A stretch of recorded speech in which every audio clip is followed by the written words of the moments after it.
The Sorrows of Young Werther. By J. W. von Goethe. Preface. I have carefully collected whatever I have been able to learn of the story of poor Werther, and here present it to you, knowing that you will thank me for it. To his spirit and character you cannot refuse your admiration and love, to his fate you will not deny your tears. And thou, good soul, who sufferest the same distress as he endured once, draw comfort from his sorrows, and let this little book be thy friend, if, owing to fortune or through thine own fault, thou canst not find a dearer companion. Book 1. May 4th. How happy I am that I am gone! My dear friend, what a thing is the heart of man! To leave you, from whom I have been inseparable, whom I love so dearly, and yet to feel happy. I know you will forgive me. Have not other attachments been specially appointed by fate to torment a head like mine? Poor Leonora! And yet I was not to blame. Was it my fault, that, whilst the peculiar charms of her sister afforded me an agreeable entertainment, a passion for me was engendered in her feeble heart? And yet am I wholly blameless? Did I not encourage her emotions? Did I not feel charmed at those truly genuine expressions of nature, which, though but little mirthful in reality, so often amused us? Did I not, but oh! What is man, that he dares so to accuse himself? My dear friend, I promise you I will improve. I will no longer, as has ever been my habit, continue to ruminate on every petty vexation which fortune may dispense. I will enjoy the present, and the past shall be for me the past. No doubt you are right, my best of friends. There would be far less suffering amongst mankind, if men, and God knows why they are so fashioned, did not employ their imagination so assiduously in recalling the memory of past sorrow, instead of bearing their present lot with equanimity. Be kind enough to inform my mother that I shall attend to her business to the best of my ability, and shall give her the earliest information about it. I have seen my aunt, and find that she is very far from being the disagreeable person our friends allege her to be. She is a lively, cheerful woman, with the best of hearts. I explained to her my mother's wrongs with regard to that part of her portion which has been withheld from her.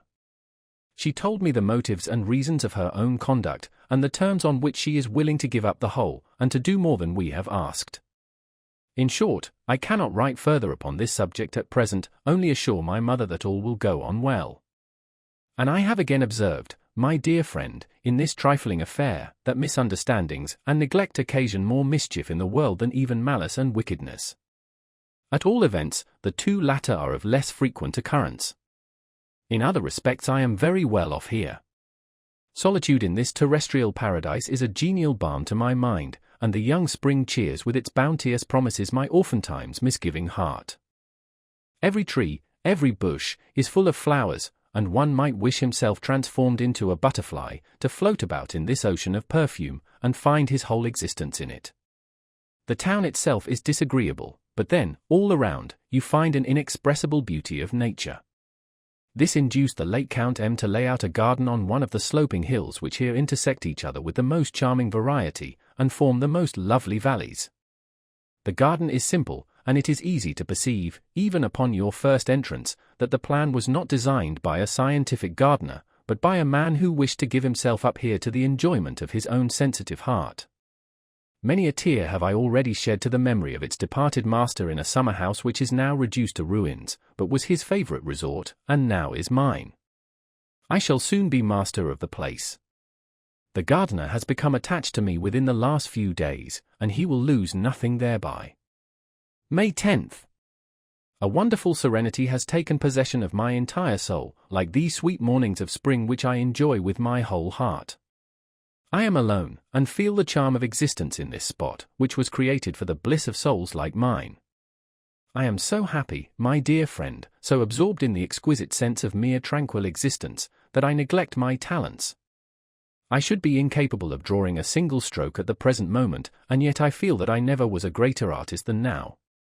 When, while the lovely valley teems with vapor around me, and the meridian sun strikes the upper surface of the impenetrable foliage of my trees, and but a few stray gleams steal into the inner sanctuary, I throw myself down among the tall grass by the trickling stream, and, as I lie close to the earth, 1,000 unknown plants are noticed by me, when I hear the buzz of the little world among the stalks, and grow familiar with the countless indescribable forms of the insects and flies, then I feel the presence of the Almighty, who formed us in His own image, and the breath of that universal love which bears and sustains us, as it floats around us in an eternity of bliss. And then, my friend, when darkness overspreads my eyes, and heaven and earth seem to dwell in my soul and absorb its power, like the form of a beloved mistress, then I often think with longing, oh, would I could describe these conceptions, could impress upon paper all that is living so full and warm within me, that it might be the mirror of my soul, as my soul is the mirror of the infinite God. Oh, my friend, but it is too much for my strength, I sink under the weight of the splendor of these visions. May 12th. I know not whether some deceitful spirits haunt this spot, or whether it be the warm, celestial fancy in my own heart which makes everything around me seem like paradise. In front of the house is a fountain to which I am bound by a charm like Melusina and her sisters. Descending a gentle slope, you come to an arch, where, some 20 steps lower down, water of the clearest crystal gushes from the marble rock. The narrow wall which encloses it above, the tall trees which encircle the spot, and the coolness of the place itself, everything imparts a pleasant but sublime impression. Not a day passes on which I do not spend an hour there. The young maidens come from the town to fetch water, innocent and necessary employment, and formerly the occupation of the daughters of kings. As I take my rest there, the idea of the old patriarchal life is awakened around me. I see them, our old ancestors, how they formed their friendships and contracted alliances at the fountain side, and I feel how fountains and streams were guarded by beneficent spirits. He who is a stranger to these sensations has never really enjoyed cool repose at the side of a fountain after the fatigue of a weary summer day. May 13th. You ask if you shall send me books. My dear friend, I beseech you, for the love of God, relieve me from such a yoke. I need no more to be guided, agitated, heated. My heart ferments sufficiently of itself. I want strains to lull me, and I find them to perfection in my Homer. Often do I strive to allay the burning fever of my blood, and you have never witnessed anything so unsteady, so uncertain, as my heart. But need I confess this to you, my dear friend, who have so often endured the anguish of witnessing my sudden transitions from sorrow to immoderate joy, and from sweet melancholy to violent passions? I treat my poor heart like a sick child, and gratify its every fancy. Do not mention this again, there are people who would censure me for it. May 15th. The common people of the place know me already, and love me, particularly the children. When at first I associated with them, and inquired in a friendly tone about their various trifles, some fancied that I wished to ridicule them, and turned from me in exceeding ill humor. I did not allow that circumstance to grieve me, I only felt most keenly what I have often before observed. Persons who can claim a certain rank keep themselves coldly aloof from the common people, as though they feared to lose their importance by the contact, whilst wanton idlers, and such as are prone to bad joking, affect to descend to their level, only to make the poor people feel their impertinence all the more keenly. I know very well that we are not all equal, nor can be so, but it is my opinion that he who avoids the common people, in order not to lose their respect, is as much to blame as a coward who hides himself from his enemy because he fears defeat. The other day I went to the fountain, and found a young servant girl, who had set her pitcher on the lowest step, and looked around to see if one of her companions was approaching to place it on her head. I ran down, and looked at her. "Shall I help you, pretty lass?" said I. She blushed deeply. "Oh, sir," she exclaimed. "No ceremony," I replied. She adjusted her headgear, and I helped her. She thanked me, and ascended the steps. May 17th. I have made all sorts of acquaintances, but have as yet found no society. I know not what attraction I possess for the people, so many of them like me, and attach themselves to me, and then I feel sorry when the road we pursue together goes only a short distance. If you inquire what the people are like here, I must answer, the same as everywhere. The human race is but a monotonous affair. Most of them labor the greater part of their time for mere subsistence, and the scanty portion of freedom which remains to them so troubles them that they use every exertion to get rid of it. Oh, the destiny of man! But they are a right good sort of people. If I occasionally forget myself, and take part in the innocent pleasures which are not yet forbidden to the peasantry, and enjoy myself, for instance, with genuine freedom and sincerity, round a well-covered table, or arrange an excursion or a dance opportunely, and so forth. All this produces a good effect upon my disposition, only I must forget that there lie dormant within me so many other qualities which moulder uselessly, and which I am obliged to keep carefully concealed. Ah! This thought affects my spirits fearfully. And yet to be misunderstood is the fate of the like of us. Alas, that the friend of my youth is gone! Alas, that I ever knew her! I might say to myself, you are a dreamer to seek what is not to be found here below. But she has been mine. I have possessed that heart, that noble soul, in whose presence I seemed to be more than I really was, because I was all that I could be. Good heavens! Did then a single power of my soul remain unexercised? In her presence could I not display, to its full extent, that mysterious feeling with which my heart embraces nature? Was not our intercourse a perpetual web of the finest emotions, of the keenest wit, the varieties of which, even in their very eccentricity, bore the stamp of genius? Alas! The few years by which she was my senior brought her to the grave before me. Never can I forget her firm mind or her heavenly patience. A few days ago I met a certain young a frank, open fellow, with a most pleasing countenance. He has just left the university, does not deem himself overwise, but believes he knows more than other people. He has worked hard, as I can perceive from many circumstances, and, in short, possesses a large stock of information. When he heard that I am drawing a good deal, and that I know Greek, two wonderful things for this part of the country, he came to see me, and displayed his whole store of learning, from Battos to Wood, from De Piles to Winckelmann. He assured me he had read through the first part of Sulzer's theory, and also possessed a manuscript of Heine's work on the study of the antique. I allowed it all to pass. I have become acquainted, also, with a very worthy person, the district judge, a frank and open-hearted man. I am told it is a most delightful thing to see him in the midst of his children, of whom he has 9. His eldest daughter especially is highly spoken of. He has invited me to go and see him, and I intend to do so on the first opportunity. He lives at one of the royal hunting lodges, which can be reached from here in an hour and a half by walking, and which he obtained leave to inhabit after the loss of his wife, as it is so painful to him to reside in town and at the court. There have also come in my way a few other originals of a questionable sort, who are in all respects undesirable, and most intolerable in their demonstration of friendship. Goodbye. This letter will please you, it is quite historical. May 22nd.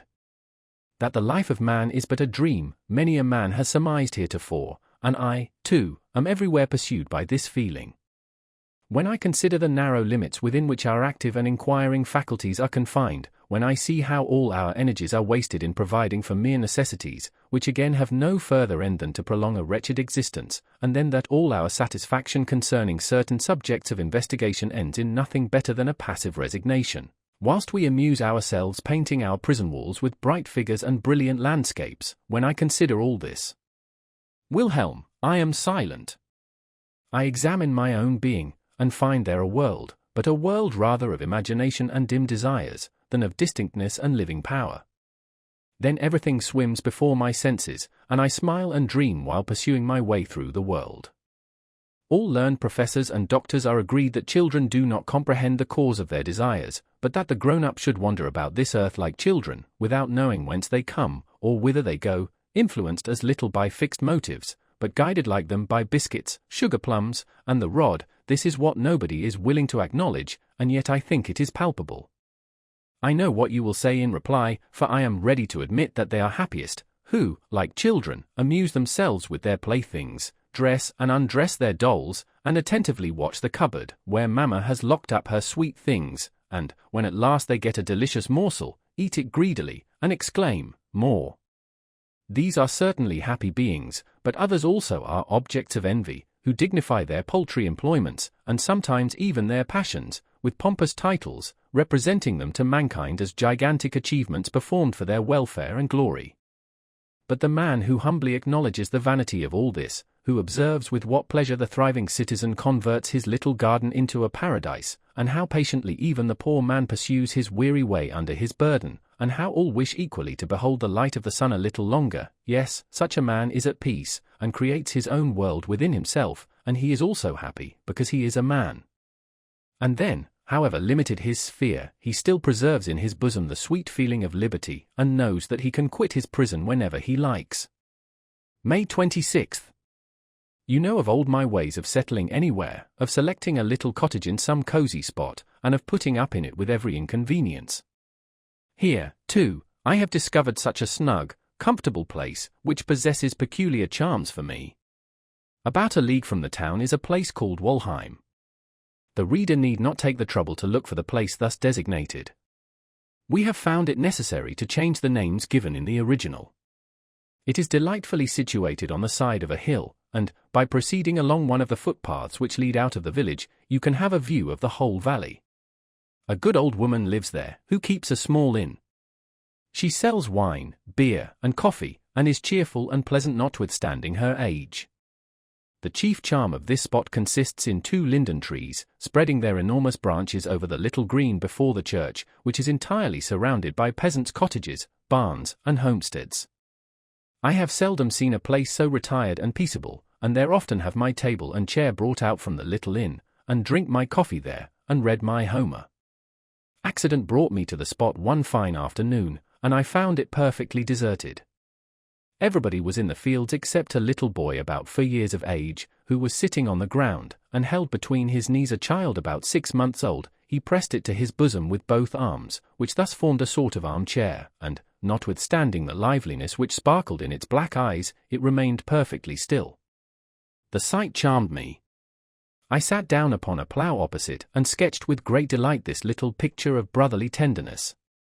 I added the neighbouring hedge, the barn door, and some broken cart wheels, just as they happened to lie, and I found in about an hour that I had made a very correct and interesting drawing, without putting in the slightest thing of my own. This confirmed me in my resolution of adhering, for the future, entirely to nature. She alone is inexhaustible, and capable of forming the greatest masters.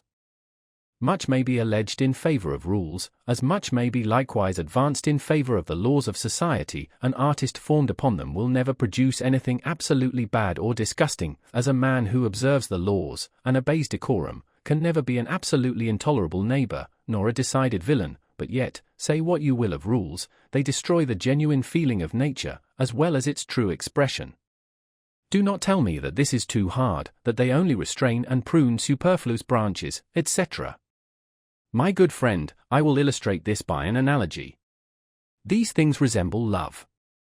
A warm-hearted youth becomes strongly attached to a maiden. He spends every hour of the day in her company, wears out his health, and lavishes his fortune, to afford continual proof that he is wholly devoted to her.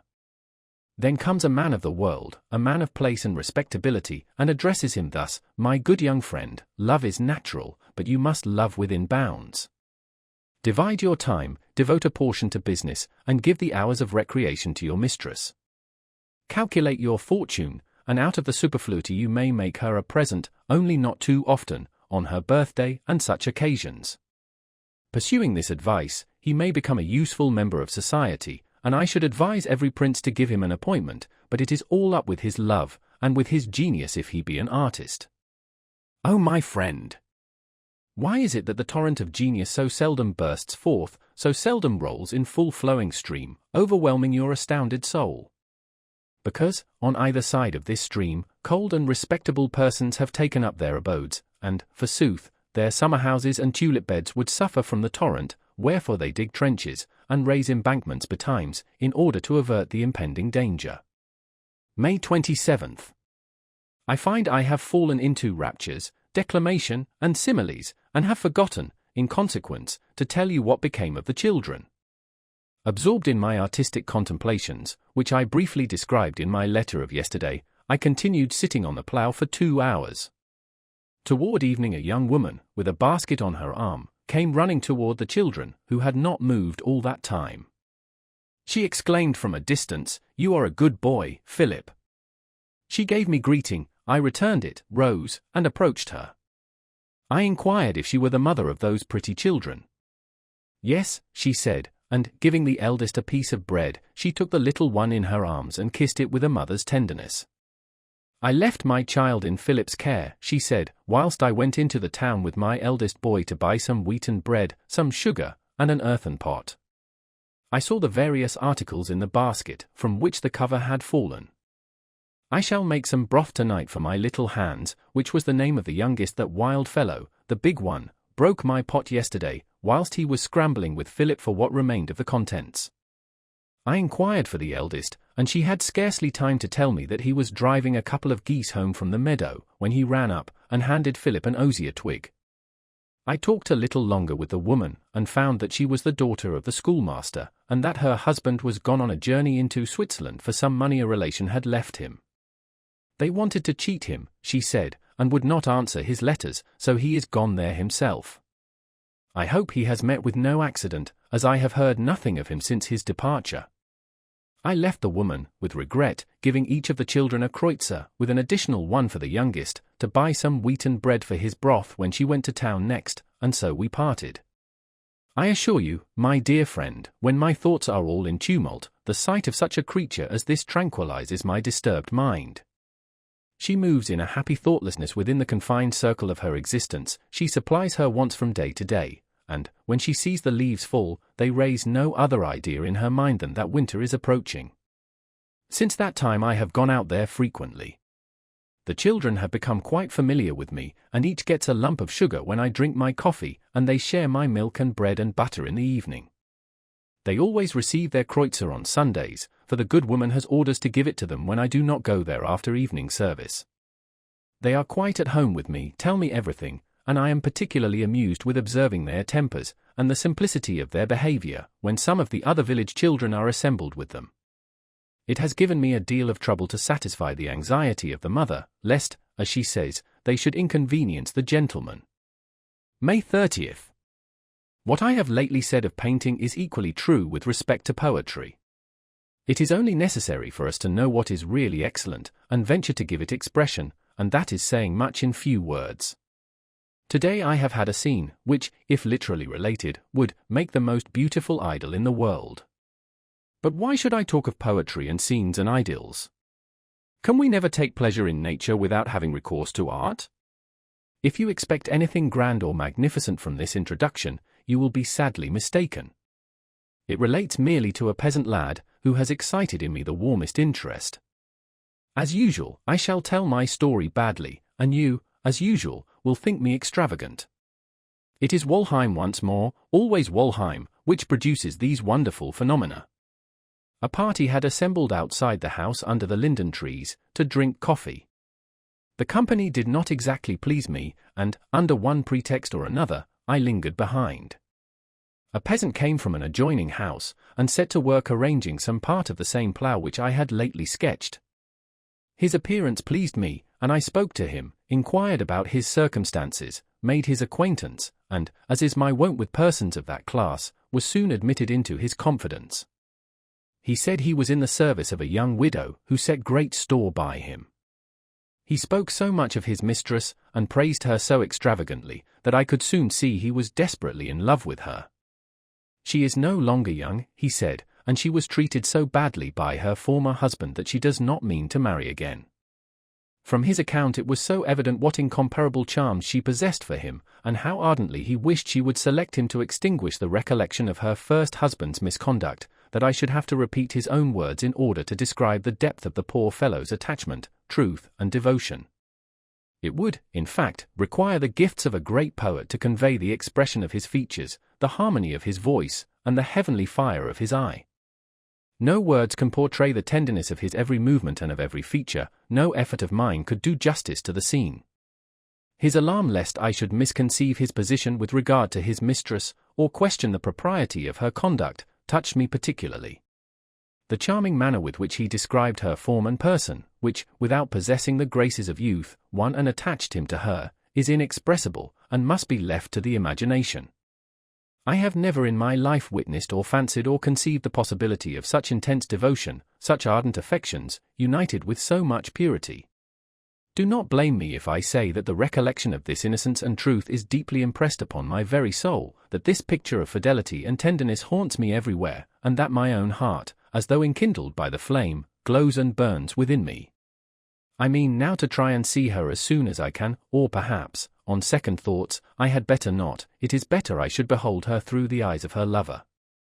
To my sight, perhaps, she would not appear as she now stands before me, and why should I destroy so sweet a picture?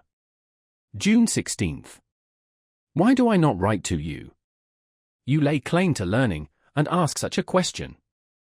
You should have guessed that I am well, that is to say, in a word, I have made an acquaintance who has won my heart, I know not. To give you a regular account of the manner in which I have become acquainted with the most amiable of women would be a difficult task. I am a happy and contented mortal, but a poor historian. An angel? Nonsense. Everybody so describes his mistress, and yet I find it impossible to tell you how perfect she is, or why she is so perfect. Suffice it to say she has captivated all my senses. So much simplicity with so much understanding, so mild, and yet so resolute, a mind so placid, and a life so active. But all this is ugly balderdash, which expresses not a single character nor feature. Some other time, but no, not some other time, now, this very instant, will I tell you all about it. Now or never. Well, between ourselves, since I commenced my letter, I have been 3 times on the point of throwing down my pen, of ordering my horse, and riding out. And yet I vowed this morning that I would not ride today, and yet every moment I am rushing to the window to see how high the sun is. I could not restrain myself, go to her I must. I have just returned, Wilhelm, and whilst I am taking supper I will write to you. What a delight it was for my soul to see her in the midst of her dear, beautiful children, 8 brothers and sisters. But if I proceed thus, you will be no wiser at the end of my letter than you were at the beginning. Attend, then, and I will compel myself to give you the details. I mentioned to you the other day that I had become acquainted with S., the district judge, and that he had invited me to go and visit him in his retirement, or rather in his little kingdom.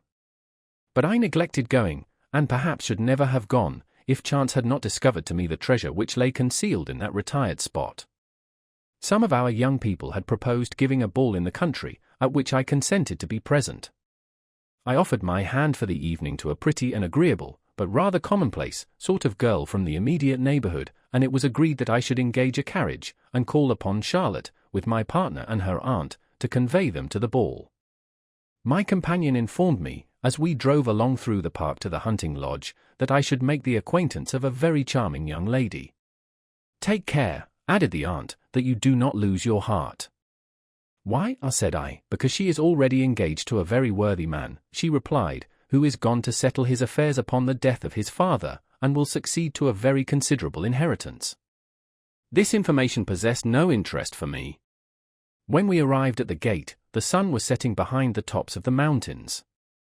The atmosphere was heavy, and the ladies expressed their fears of an approaching storm, as masses of low black clouds were gathering in the horizon.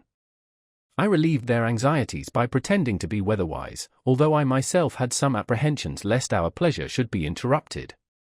I alighted, and a maid came to the door, and requested us to wait a moment for her mistress. I walked across the court to a well-built house, and, ascending the flight of steps in front, opened the door, and saw before me the most charming spectacle I had ever witnessed. 6 children, from 11 to 2 years old, were running about the hall, and surrounding a lady of middle height, with a lovely figure, dressed in a robe of simple white, trimmed with pink ribbons. She was holding a rye loaf in her hand, and was cutting slices for the little ones all around, in proportion to their age and appetite. She performed her task in a graceful and affectionate manner, each claimant awaiting his turn with outstretched hands, and boisterously shouting his thanks. Some of them ran away at once, to enjoy their evening meal, whilst others, of a gentler disposition, retired to the courtyard to see the strangers, and to survey the carriage in which their Charlotte was to drive away. Pray forgive me for giving you the trouble to come for me, and for keeping the ladies waiting, but dressing, and arranging some household duties before I leave, had made me forget my children's supper, and they do not like to take it from anyone but me. I uttered some indifferent compliment, but my whole soul was absorbed by her air, her voice, her manner, and I had scarcely recovered myself when she ran into her room to fetch her gloves and fan. The young ones threw inquiring glances at me from a distance, whilst I approached the youngest, a most delicious little creature. He drew back, and Charlotte, entering at the very moment, said, "Louis, shake hands with your cousin." The little fellow obeyed willingly, and I could not resist giving him a hearty kiss, notwithstanding his rather dirty face. "Cousin," said I to Charlotte, as I handed her down, "do you think I deserve the happiness of being related to you?" She replied, with a ready smile, "Oh, I have such a number of cousins, that I should be sorry if you were the most undeserving of them." In taking leave, she desired her next sister, Sophie, a girl about 11 years old, to take great care of the children, and to say goodbye to Papa for her when he came home from his ride.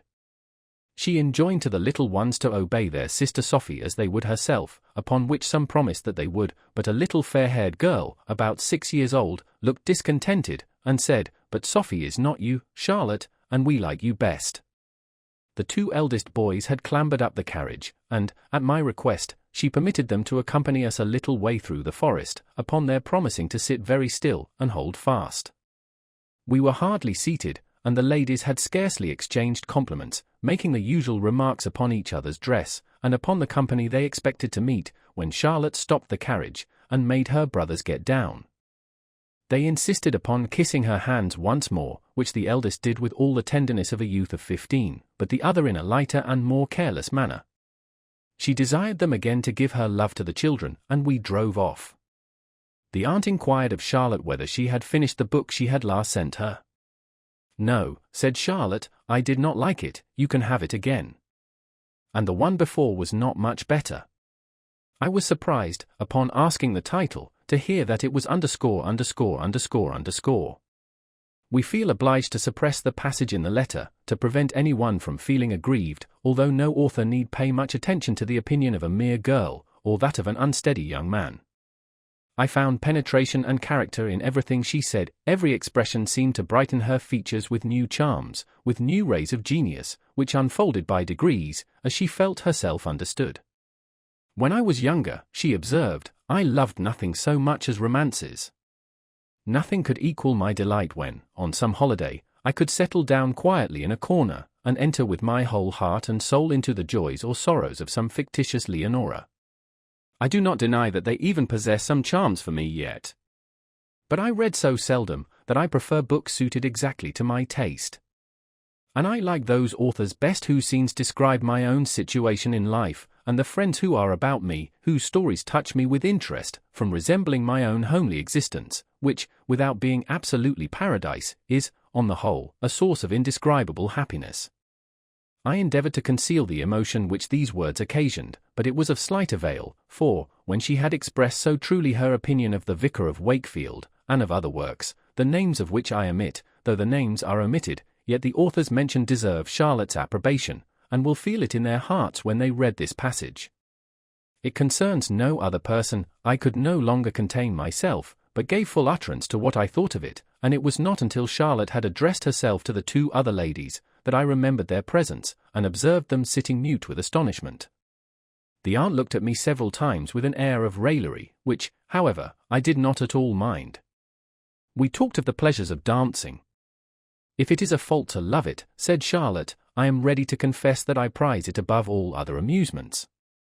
If anything disturbs me, I go to the piano, play an air to which I have danced, and all goes right again directly." You, who know me, can fancy how steadfastly I gazed upon her rich dark eyes during these remarks, how my very soul gloated over her warm lips and fresh, glowing cheeks, how I became quite lost in the delightful meaning of her words, so much so, that I scarcely heard the actual expressions. In short, I alighted from the carriage like a person in a dream, and was so lost to the dim world around me, that I scarcely heard the music which resounded from the illuminated ballroom. The 2 Messrs. and Ran and a certain N.N., I cannot trouble myself with the names, who were the aunt's and Charlotte's partners, received us at the carriage door, and took possession of their ladies, whilst I followed with mine. We commenced with a minuet. I led out one lady after another, and precisely those who were the most disagreeable could not bring themselves to leave off. Charlotte and her partner began an English country dance, and you must imagine my delight when it was their turn to dance the figure with us. You should see Charlotte dance. She dances with her whole heart and soul. Her figure is all harmony, elegance, and grace, as if she were conscious of nothing else, and had no other thought or feeling, and, doubtless, for the moment, every other sensation is extinct. She was engaged for the 2nd country dance, but promised me the 3rd, and assured me, with the most agreeable freedom, that she was very fond of waltzing. "It is the custom here," she said, "for the previous partners to waltz together, but my partner is an indifferent waltzer, and will feel delighted if I save him the trouble. Your partner is not allowed to waltz, and, indeed, is equally incapable, but I observed during the country dance that you waltz well, so, if you will waltz with me, I beg you would propose it to my partner, and I will propose it to yours." We agreed, and it was arranged that our partners should mutually entertain each other. We set off, and, at first, delighted ourselves with the usual graceful motions of the arms. With what grace, with what ease, she moved! When the waltz commenced, and the dancers whirled around each other in the giddy maze, there was some confusion, owing to the incapacity of some of the dancers. We judiciously remained still, allowing the others to weary themselves, and, when the awkward dancers had withdrawn, we joined in, and kept it up famously together with one other couple, and Ran and his partner. Never did I dance more lightly. I felt myself more than mortal, holding this loveliest of creatures in my arms, flying, with her as rapidly as the wind, till I lost sight of every other object, and oh Wilhelm, I vowed at that moment, that a maiden whom I loved, or for whom I felt the slightest attachment, never, never should waltz with anyone else but with me. If I went to perdition for it, you will understand this. We took a few turns in the room to recover our breath. Charlotte sat down, and felt refreshed by partaking of some oranges which I had secured, the only ones that had been left, but at every slice which, from politeness, she offered to her neighbors, I felt as though a dagger went through my heart. We were the second couple in the third country dance. As we were going down, and heaven knows with what ecstasy I gazed at her arms and eyes, beaming with the sweetest feeling of pure and genuine enjoyment, we passed a lady whom I had noticed for her charming expression of countenance, although she was no longer young. She looked at Charlotte with a smile, then, holding up her finger in a threatening attitude, repeated twice in a very significant tone of voice the name of Albert. "Who is Albert?" said I to Charlotte, "if it is not impertinent to ask." She was about to answer when we were obliged to separate, in order to execute a figure in the dance, and, as we crossed over again in front of each other, I perceived she looked somewhat pensive. "Why need I conceal it from you?" she said, as she gave me her hand for the promenade. "Albert is a worthy man, to whom I am engaged." Now, there was nothing new to me in this, for the girls had told me of it on the way, but it was so far new that I had not thought of it in connection with her whom, in so short a time, I had learned to prize so highly. Enough, I became confused, got out in the figure, and occasioned general confusion, so that it required all Charlotte's presence of mind to set me right by pulling and pushing me into my proper place. The dance was not yet finished when the lightning which had for some time been seen in the horizon, and which I had asserted to proceed entirely from heat, grew more violent, and the thunder was heard above the music. When any distress or terror surprises us in the midst of our amusements, it naturally makes a deeper impression than at other times, either because the contrast makes us more keenly susceptible, or rather perhaps because our senses are then more open to impressions, and the shock is consequently stronger. To this cause I must ascribe the fright and shrieks of the ladies. One sagaciously sat down in a corner with her back to the window, and held her fingers to her ears, a second knelt down before her, and hid her face in her lap, a third threw herself between them, and embraced her sister with 1,000 tears. Some insisted on going home, others, unconscious of their actions, wanted sufficient presence of mind to repress the impertinence of their young partners, who sought to direct to themselves those sighs which the lips of our agitated beauties intended for heaven. Some of the gentlemen had gone downstairs to smoke a quiet cigar, and the rest of the company gladly embraced a happy suggestion of the hostess to retire into another room which was provided with shutters and curtains. We had hardly got there when Charlotte placed the chairs in a circle, and, when the company had sat down in compliance with her request, she forthwith proposed a round game. I noticed some of the company prepare their mouths and draw themselves up at the prospect of some agreeable forfeit. "Let us play at counting," said Charlotte. "Now, pay attention, I shall go round the circle from right to left, and each person is to count, one after the other, the number that comes to him, and must count fast. Whoever stops or mistakes is to have a box on the ear, and so on, till we have counted 1,000. It was delightful to see the fun. She went round the circle with upraised arm. 1, said the first, 2, the second, 3, the third, and so on, till Charlotte went faster and faster. One made a mistake, instantly a box on the ear, and, amid the laughter that ensued, came another box, and so on, faster and faster. I myself came in for 2. I fancied they were harder than the rest, and felt quite delighted. A general laughter and confusion put an end to the game long before we had counted as far as 1,000. The party broke up into little separate knots, the storm had ceased, and I followed Charlotte into the ballroom.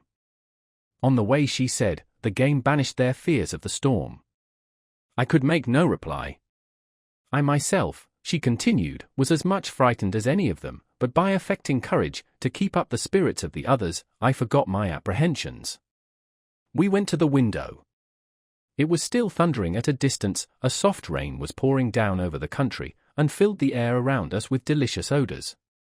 Charlotte leaned forward on her arm, her eyes wandered over the scene, she raised them to the sky, and then turned them upon me, they were moistened with tears, she placed her hand on mine and said, Klopstock. At once I remembered the magnificent ode which was in her thoughts, I felt oppressed with the weight of my sensations, and sank under them. It was more than I could bear. I bent over her hand, kissed it in a stream of delicious tears, and again looked up to her eyes. Divine Klopstock! Why didst thou not see thy apotheosis in those eyes?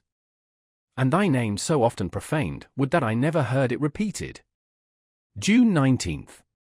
I no longer remember where I stopped in my narrative, I only know it was 2 in the morning when I went to bed, and if you had been with me, that I might have talked instead of writing to you, I should, in all probability, have kept you up till daylight. I think I have not yet related what happened as we rode home from the ball, nor have I time to tell you now.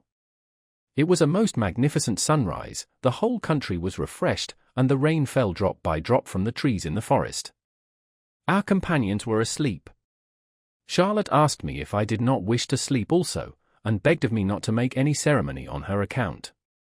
Looking steadfastly at her, I answered, as long as I see those eyes open, there is no fear of my falling asleep.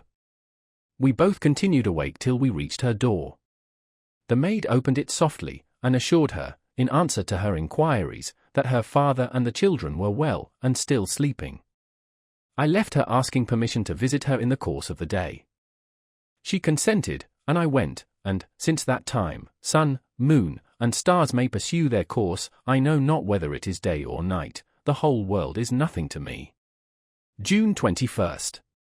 My days are as happy as those reserved by God for his elect, and, whatever be my fate hereafter, I can never say that I have not tasted joy, the purest joy of life. You know Walheim. I am now completely settled there. In that spot I am only half a league from Charlotte, and there I enjoy myself, and taste all the pleasure which can fall to the lot of man. Little did I imagine, when I selected Walheim for my pedestrian excursions, that all heaven lay so near it. How often in my wanderings from the hillside or from the meadows across the river, have I beheld this hunting lodge, which now contains within it all the joy of my heart. I have often, my dear Wilhelm, reflected on the eagerness men feel to wander and make new discoveries, and upon that secret impulse which afterward inclines them to return to their narrow circle, conform to the laws of custom, and embarrass themselves no longer with what passes around them. It is so strange how, when I came here first, and gazed upon that lovely valley from the hillside, I felt charmed with the entire scene surrounding me. The little wood opposite, how delightful to sit under its shade! How fine the view from that point of rock! Then, that delightful chain of hills, and the exquisite valleys at their feet. Could I but wander and lose myself amongst them? I went, and returned without finding what I wished. Distance, my friend, is like futurity. A dim vastness is spread before our souls, the perceptions of our mind are as obscure as those of our vision, and we desire earnestly to surrender up our whole being, that it may be filled with the complete and perfect bliss of one glorious emotion. But alas! When we have attained our object, when the distant there becomes the present here, all is changed, we are as poor and circumscribed as ever, and our souls still languish for unattainable happiness. So does the restless traveller pant for his native soil, and find in his own cottage, in the arms of his wife, in the affections of his children, and in the labour necessary for their support, that happiness which he had sought in vain through the wide world. When, in the morning at sunrise, I go out to Walheim, and with my own hands gather in the garden the peas which are to serve for my dinner, when I sit down to shell them, and read my Homer during the intervals, and then, selecting a saucepan from the kitchen, fetch my own butter, put my mess on the fire, cover it up, and sit down to stir it as occasion requires, I figure to myself the illustrious suitors of Penelope, killing, dressing, and preparing their own oxen and swine. Nothing fills me with a more pure and genuine sense of happiness than those traits of patriarchal life which, thank heaven, I can imitate without affectation. Happy is it, indeed, for me that my heart is capable of feeling the same simple and innocent pleasure as the peasant whose table is covered with food of his own rearing, and who not only enjoys his meal, but remembers with delight the happy days and sunny mornings when he planted it, the soft evenings when he watered it, and the pleasure he experienced in watching its daily growth. June 29th. The day before yesterday, the physician came from the town to pay a visit to the judge. He found me on the floor playing with Charlotte's children. Some of them were scrambling over me, and others romped with me, and, as I caught and tickled them, they made a great noise. The doctor is a formal sort of personage. He adjusts the plaits of his ruffles, and continually settles his frill whilst he is talking to you, and he thought my conduct beneath the dignity of a sensible man. I could perceive this by his countenance. But I did not suffer myself to be disturbed. I allowed him to continue his wise conversation, whilst I rebuilt the children's card houses for them as fast as they threw them down. He went about the town afterward, complaining that the judge's children were spoiled enough before, but that now Werther was completely ruining them. Yes, my dear Wilhelm, nothing on this earth affects my heart so much as children.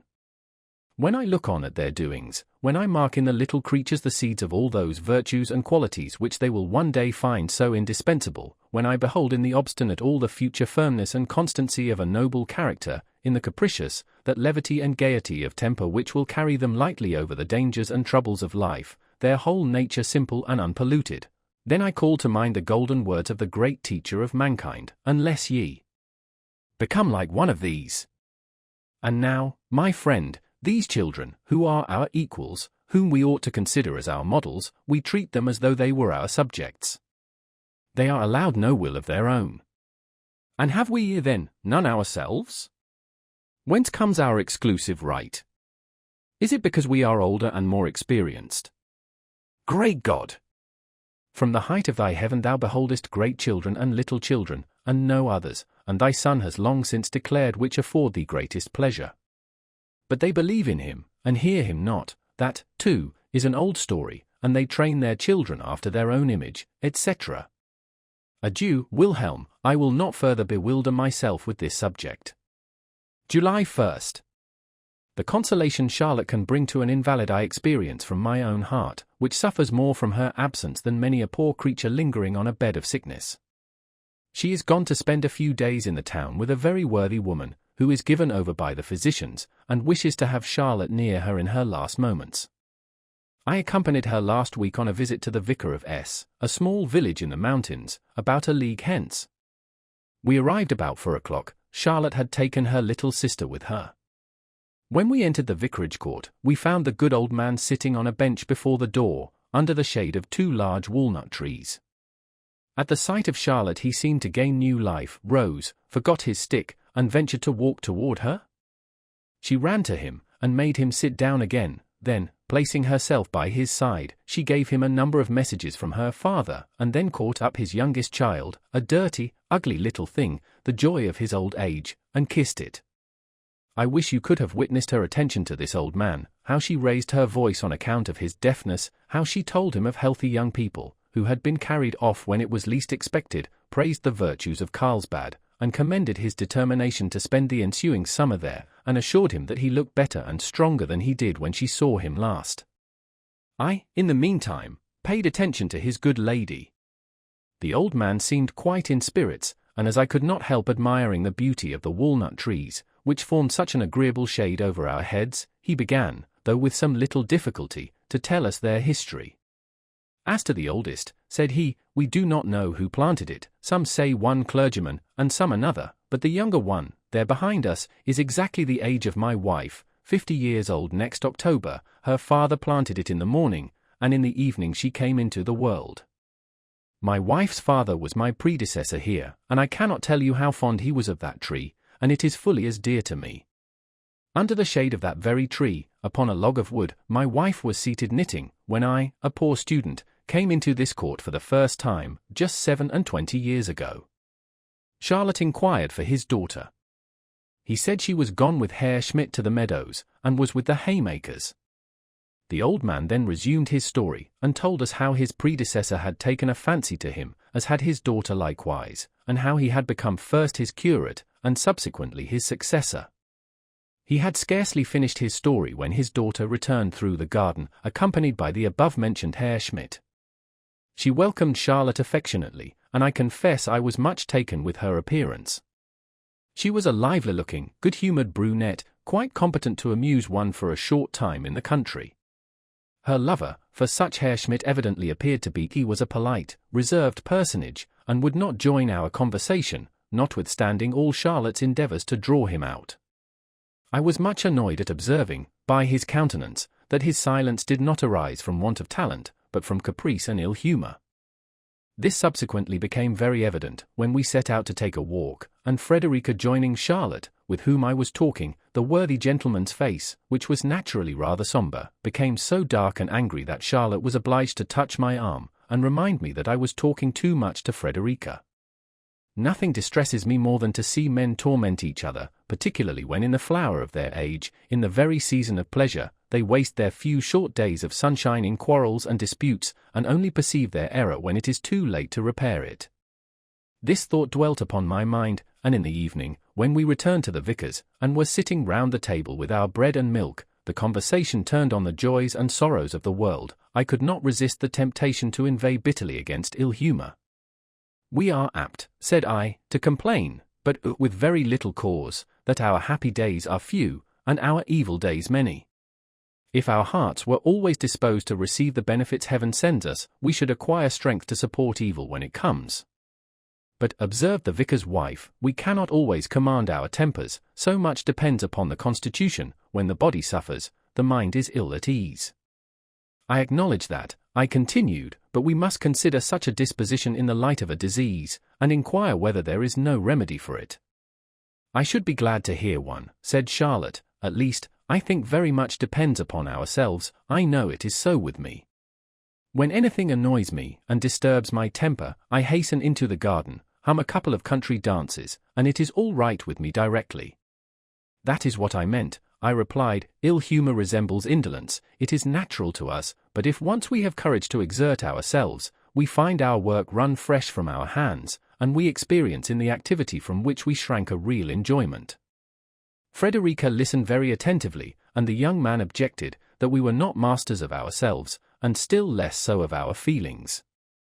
The question is about a disagreeable feeling, I added, from which every one would willingly escape, but none know their own power without trial. Invalids are glad to consult physicians, and submit to the most scrupulous regimen, the most nauseous medicines, in order to recover their health. I observed that the good old man inclined his head, and exerted himself to hear our discourse, so I raised my voice, and addressed myself directly to him. We preach against a great many crimes, I observed, but I never remember a sermon delivered against ill humour. That may do very well for your town clergymen, said he. Country people are never ill-humoured, though, indeed, it might be useful, occasionally, to my wife for instance, and the judge. We all laughed, as did he likewise very cordially, till he fell into a fit of coughing, which interrupted our conversation for a time. Herr Schmidt resumed the subject.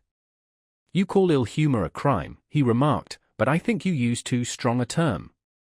Not at all, I replied, if that deserves the name which is so pernicious to ourselves and our neighbours.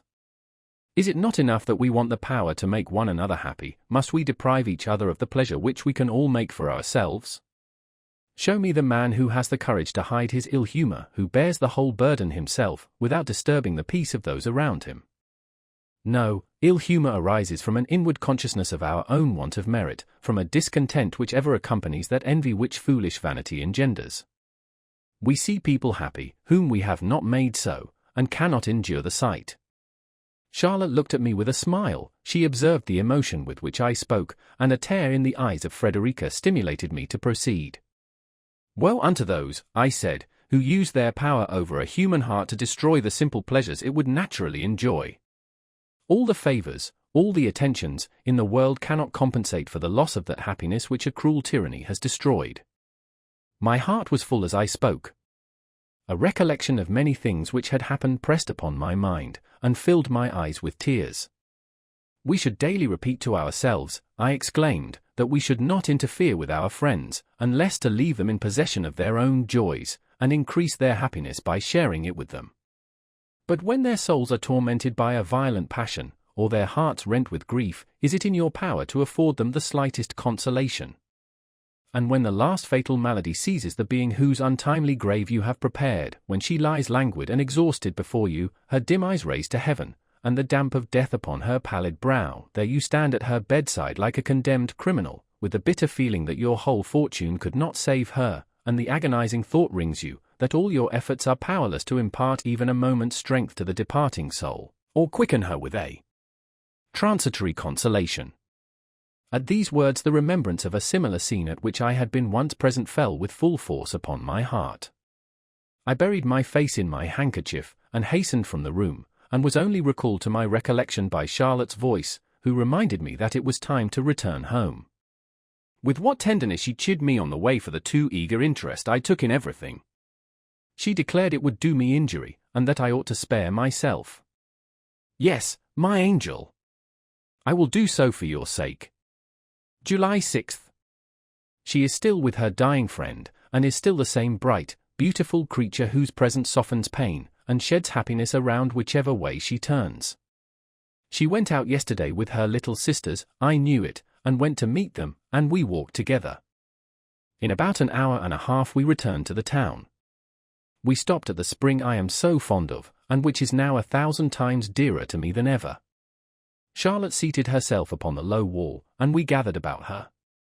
I looked around, and recalled the time when my heart was unoccupied and free. Dear fountain, I said, since that time I have no more come to enjoy cool repose by thy fresh stream, I have passed thee with careless steps, and scarcely bestowed a glance upon thee. I looked down, and observed Charlotte's little sister, Jane, coming up the steps with a glass of water. I turned toward Charlotte, and I felt her influence over me. Jane at the moment approached with the glass. Her sister, Marianne, wished to take it from her. No, cried the child, with the sweetest expression of face, Charlotte must drink first. The affection and simplicity with which this was uttered so charmed me, that I sought to express my feelings by catching up the child and kissing her heartily. She was frightened, and began to cry. You should not do that, said Charlotte. I felt perplexed. Come, Jane, she continued, taking her hand, and leading her down the steps again, it is no matter, wash yourself quickly in the fresh water. I stood and watched them, and when I saw the little dear rubbing her cheeks with her wet hands, in full belief that all the impurities contracted from my ugly beard would be washed off by the miraculous water, and how, though Charlotte said it would do, she continued still to wash with all her might, as though she thought too much were better than too little, I assure you, Wilhelm, I never attended a baptism with greater reverence, and, when Charlotte came up from the well, I could have prostrated myself as before the prophet of an Eastern nation. In the evening I would not resist telling the story to a person who, I thought, possessed some natural feeling, because he was a man of understanding. But what a mistake I made! He maintained it was very wrong of Charlotte, that we should not deceive children, that such things occasion countless mistakes and superstitions, from which we were bound to protect the young. It occurred to me then, that this very man had been baptized only a week before, so I said nothing further, but maintained the justice of my own convictions. We should deal with children as God deals with us, we are happiest under the influence of innocent delusions. July 8th. What a child is man that he should be so solicitous about a look! What a child is man! We had been to Walheim, the ladies went in a carriage, but during our walk I thought I saw in Charlotte's dark eyes, I am a fool, but forgive me. You should see them, those eyes. However, to be brief, for my own eyes are weighed down with sleep, you must know, when the ladies stepped into their carriage again, young W. Selstadt, and ran, and I was standing about the door. They are a merry set of fellows, and they were all laughing and joking together. I watched Charlotte's eyes. They wandered from one to the other, but they did not light on me, who stood there motionless, and who saw nothing but her. My heart bade her 1,000 times adieu, but she noticed me not. The carriage drove off, and my eyes filled with tears. I looked after her. Suddenly I saw Charlotte's bonnet leaning out of the window, and she turned to look back. Was it at me? My dear friend, I know not, and in this uncertainty I find consolation. Perhaps she turned to look at me. Perhaps. Good night. What a child I am. July 10th. You should see how foolish I look in company when her name is mentioned, particularly when I am asked plainly how I like her. How I like her? I detest the phrase. What sort of creature must he be who merely liked Charlotte, whose whole heart and senses were not entirely absorbed by her? Like her. Some one asked me lately how I liked Ossian. July 11th. Madame M. is very ill. I pray for her recovery, because Charlotte shares my sufferings. I see her occasionally at my friend's house, and today she has told me the strangest circumstance. Old M. is a covetous, miserly fellow, who has long worried and annoyed the poor lady sadly, but she has borne her afflictions patiently. A few days ago, when the physician informed us that her recovery was hopeless, she sent for her husband. Charlotte was present, and addressed him thus: I have something to confess, which, after my decease, may occasion trouble and confusion.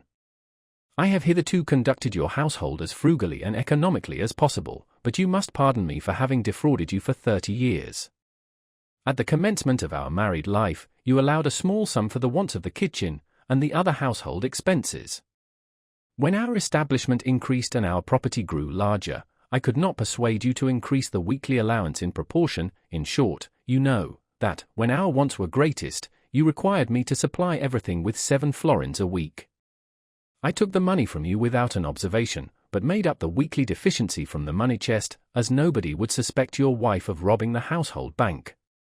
But I have wasted nothing, and should have been content to meet my eternal judge without this confession, if she, upon whom the management of your establishment will devolve after my decease, would be free from embarrassment upon your insisting that the allowance made to me, your former wife, was sufficient. I talked with Charlotte of the inconceivable manner in which men allow themselves to be blinded, how any one could avoid suspecting some deception, when 7 florins only were allowed to defray expenses twice as great. But I have myself known people who believed, without any visible astonishment, that their house possessed the prophet's never-failing cruse of oil. July 13th.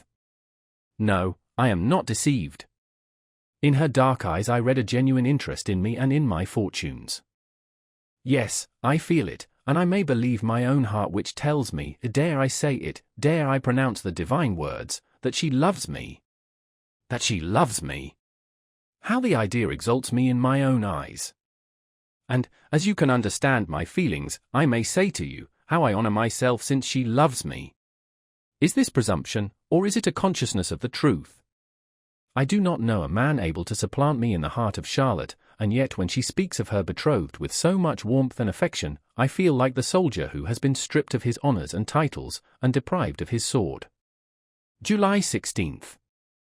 How my heart beats when by accident I touch her finger, or my feet meet hers under the table.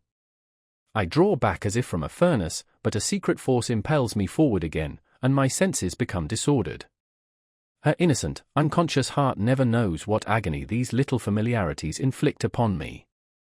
Sometimes when we are talking she lays her hand upon mine, and in the eagerness of conversation comes closer to me, and her balmy breath reaches my lips, when I feel as if lightning had struck me, and that I could sink into the earth. And yet, Wilhelm, with all this heavenly confidence, if I know myself, and should ever dare, you understand me. No, no. My heart is not so corrupt, it is weak enough, but is not that a degree of corruption? She is to me a sacred being. All passion is still in her presence, I cannot express my sensations when I am near her. I feel as if my soul beat in every nerve of my body. There is a melody which she plays on the piano with angelic skill, so simple is it, and yet so spiritual. It is her favorite air, and, when she plays the first note, all pain, care, and sorrow disappear from me in a moment. I believe every word that is said of the magic of ancient music. How her simple song enchants me! Sometimes, when I am ready to commit suicide, she sings that air, and instantly the gloom and madness which hung over me are dispersed, and I breathe freely again. July 18th. Wilhelm, what is the world to our hearts without love? What is a magic lantern without light? You have but to kindle the flame within, and the brightest figures shine on the white wall, and, if love only show us fleeting shadows, we are yet happy when, like mere children, we behold them, and are transported with the splendid phantoms. I have not been able to see Charlotte today. I was prevented by company from which I could not disengage myself. What was to be done? I sent my servant to her house, that I might at least see somebody today who had been near her. Oh, the impatience with which I waited for his return! The joy with which I welcomed him! I should certainly have caught him in my arms, and kissed him, if I had not been ashamed. It is said that the Bonona stone, when placed in the sun, attracts the rays, and for a time appears luminous in the dark. So was it with me and this servant. The idea that Charlotte's eyes had dwelt on his countenance, his cheek, his very apparel, and did them all inestimably to me, so that at the moment I would not have parted from him for 1,000 crowns. His presence made me so happy. Beware of laughing at me, Wilhelm. Can that be a delusion which makes us happy? July 19th. I shall see her today. I exclaim with delight, when I rise in the morning, and look out with gladness of heart at the bright, beautiful sun. I shall see her today. And then I have no further wish to form, all is included in that one thought. July 20th. I cannot assent to your proposal that I should accompany the ambassador to. I do not love subordination, and we all know that he is a rough, disagreeable person to be connected with. You say my mother wishes me to be employed. I could not help laughing at that. Am I not sufficiently employed? And is it not in reality the same, whether I shell peas or count lentils? The world runs on from one folly to another, and the man who, solely from regard to the opinion of others, and without any wish or necessity of his own, toils after gold, honor, or any other phantom, is no better than a fool. July 24th. You insist so much on my not neglecting my drawing, that it would be as well for me to say nothing as to confess how little I have lately done. I never felt happier, I never understood nature better, even down to the veriest stem or smallest blade of grass, and yet I am unable to express myself, my powers of execution are so weak, everything seems to swim and float before me, so that I cannot make a clear, bold outline. But I fancy I should succeed better if I had some clay or wax to model. I shall try, if this state of mind continues much longer, and will take to modeling, if I only need dough. I have commenced Charlotte's portrait 3 times, and have as often disgraced myself. This is the more annoying, as I was formerly very happy in taking likenesses. I have since sketched her profile, and must content myself with that. July 25th. Yes, dear Charlotte. I will order and arrange everything. Only give me more commissions, the more the better. One thing, however, I must request, use no more writing sand with the dear notes you send me. Today I raised your letter hastily to my lips, and it set my teeth on edge. July 26th. I have often determined not to see her so frequently. But who could keep such a resolution? Every day I am exposed to the temptation, and promise faithfully that tomorrow I will really stay away, but, when tomorrow comes, I find some irresistible reason for seeing her, and, before I can account for it, I am with her again. Either she has said on the previous evening you will be sure to call tomorrow, and who could stay away then, or she gives me some commission, and I find it essential to take her the answer in person, or the day is fine, and I walk to Walheim, and, when I am there, it is only half a league farther to her. I am within the charmed atmosphere, and soon find myself at her side. My grandmother used to tell us a story of a mountain of lodestone. When any vessels came near it, they were instantly deprived of their ironwork, the nails flew to the mountain, and the unhappy crew perished amidst the disjointed planks. July 30th. Albert is arrived, and I must take my departure. Were he the best and noblest of men, and I in every respect his inferior, I could not endure to see him in possession of such a perfect being. Possession, enough, Wilhelm, her betrothed is here, a fine, worthy fellow, whom one cannot help liking. Fortunately, I was not present at their meeting. It would have broken my heart. And he is so considerate, he has not given Charlotte one kiss in my presence. Heaven reward him for it. I must love him for the respect with which he treats her. He shows a regard for me, but for this I suspect I am more indebted to Charlotte than to his own fancy for me. Women have a delicate tact in such matters, and it should be so. They cannot always succeed in keeping two rivals on terms with each other, but, when they do, they are the only gainers. I cannot help esteeming Albert. The coolness of his temper contrasts strongly with the impetuosity of mine, which I cannot conceal. He has a great deal of feeling, and is fully sensible of the treasure he possesses in Charlotte. He is free from ill humor, which you know is the fault I detest most. He regards me as a man of sense, and my attachment to Charlotte, and the interest I take in all that concerns her, augment his triumph and his love. I shall not inquire whether he may not at times tease her with some little jealousies, as I know, that, were I in his place, I should not be entirely free from such sensations. But, be that as it may, my pleasure with Charlotte is over. Call it folly or infatuation, what signifies a name? The thing speaks for itself. Before Albert came, I knew all that I know now. I knew I could make no pretensions to her, nor did I offer any, that is, as far as it was possible, in the presence of so much loveliness, not to pant for its enjoyment. And now, behold me like a silly fellow, staring with astonishment when another comes in, and deprives me of my love. I bite my lips, and feel infinite scorn for those who tell me to be resigned, because there is no help for it. Let me escape from the yoke of such silly subterfuges. I ramble through the woods, and when I return to Charlotte, and find Albert sitting by her side in the summer house in the garden, I am unable to bear it, behave like a fool, and commit 1,000 extravagancies. For heaven's sake, said Charlotte today, let us have no more scenes like those of last night. You terrify me when you are so violent.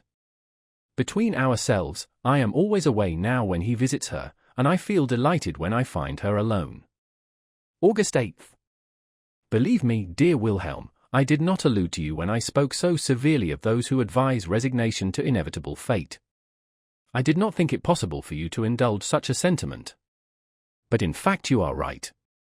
I only suggest one objection. In this world one is seldom reduced to make a selection between two alternatives. There are as many varieties of conduct and opinion as there are turns of feature between an aquiline nose and a flat one. You will, therefore, permit me to concede your entire argument, and yet contrive means to escape your dilemma. Your position is this, I hear you say, either you have hopes of obtaining Charlotte, or you have none. Well, in the first case, pursue your course, and press on to the fulfillment of your wishes. In the second, be a man, and shake off a miserable passion, which will enervate and destroy you. My dear friend, this is well and easily said.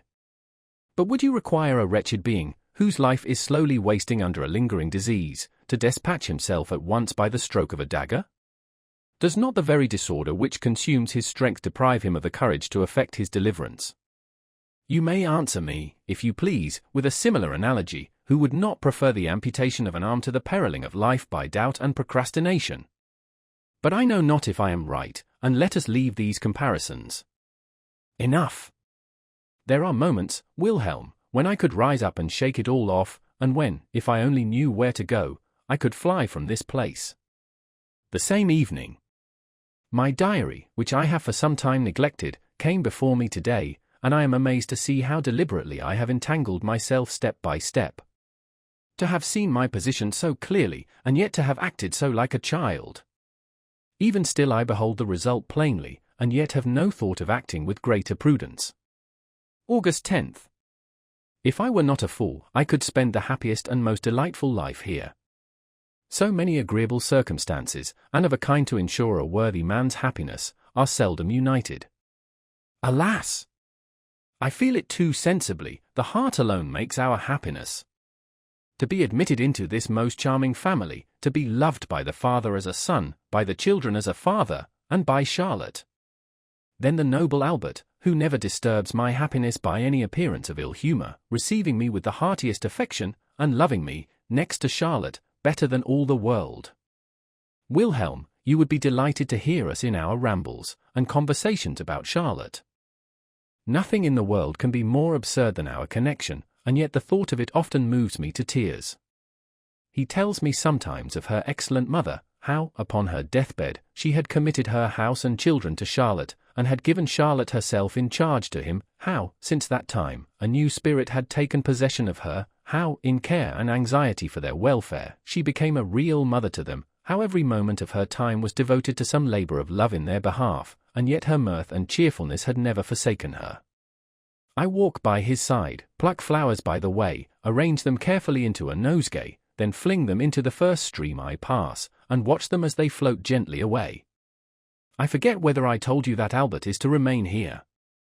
He has received a government appointment, with a very good salary, and I understand he is in high favor at court.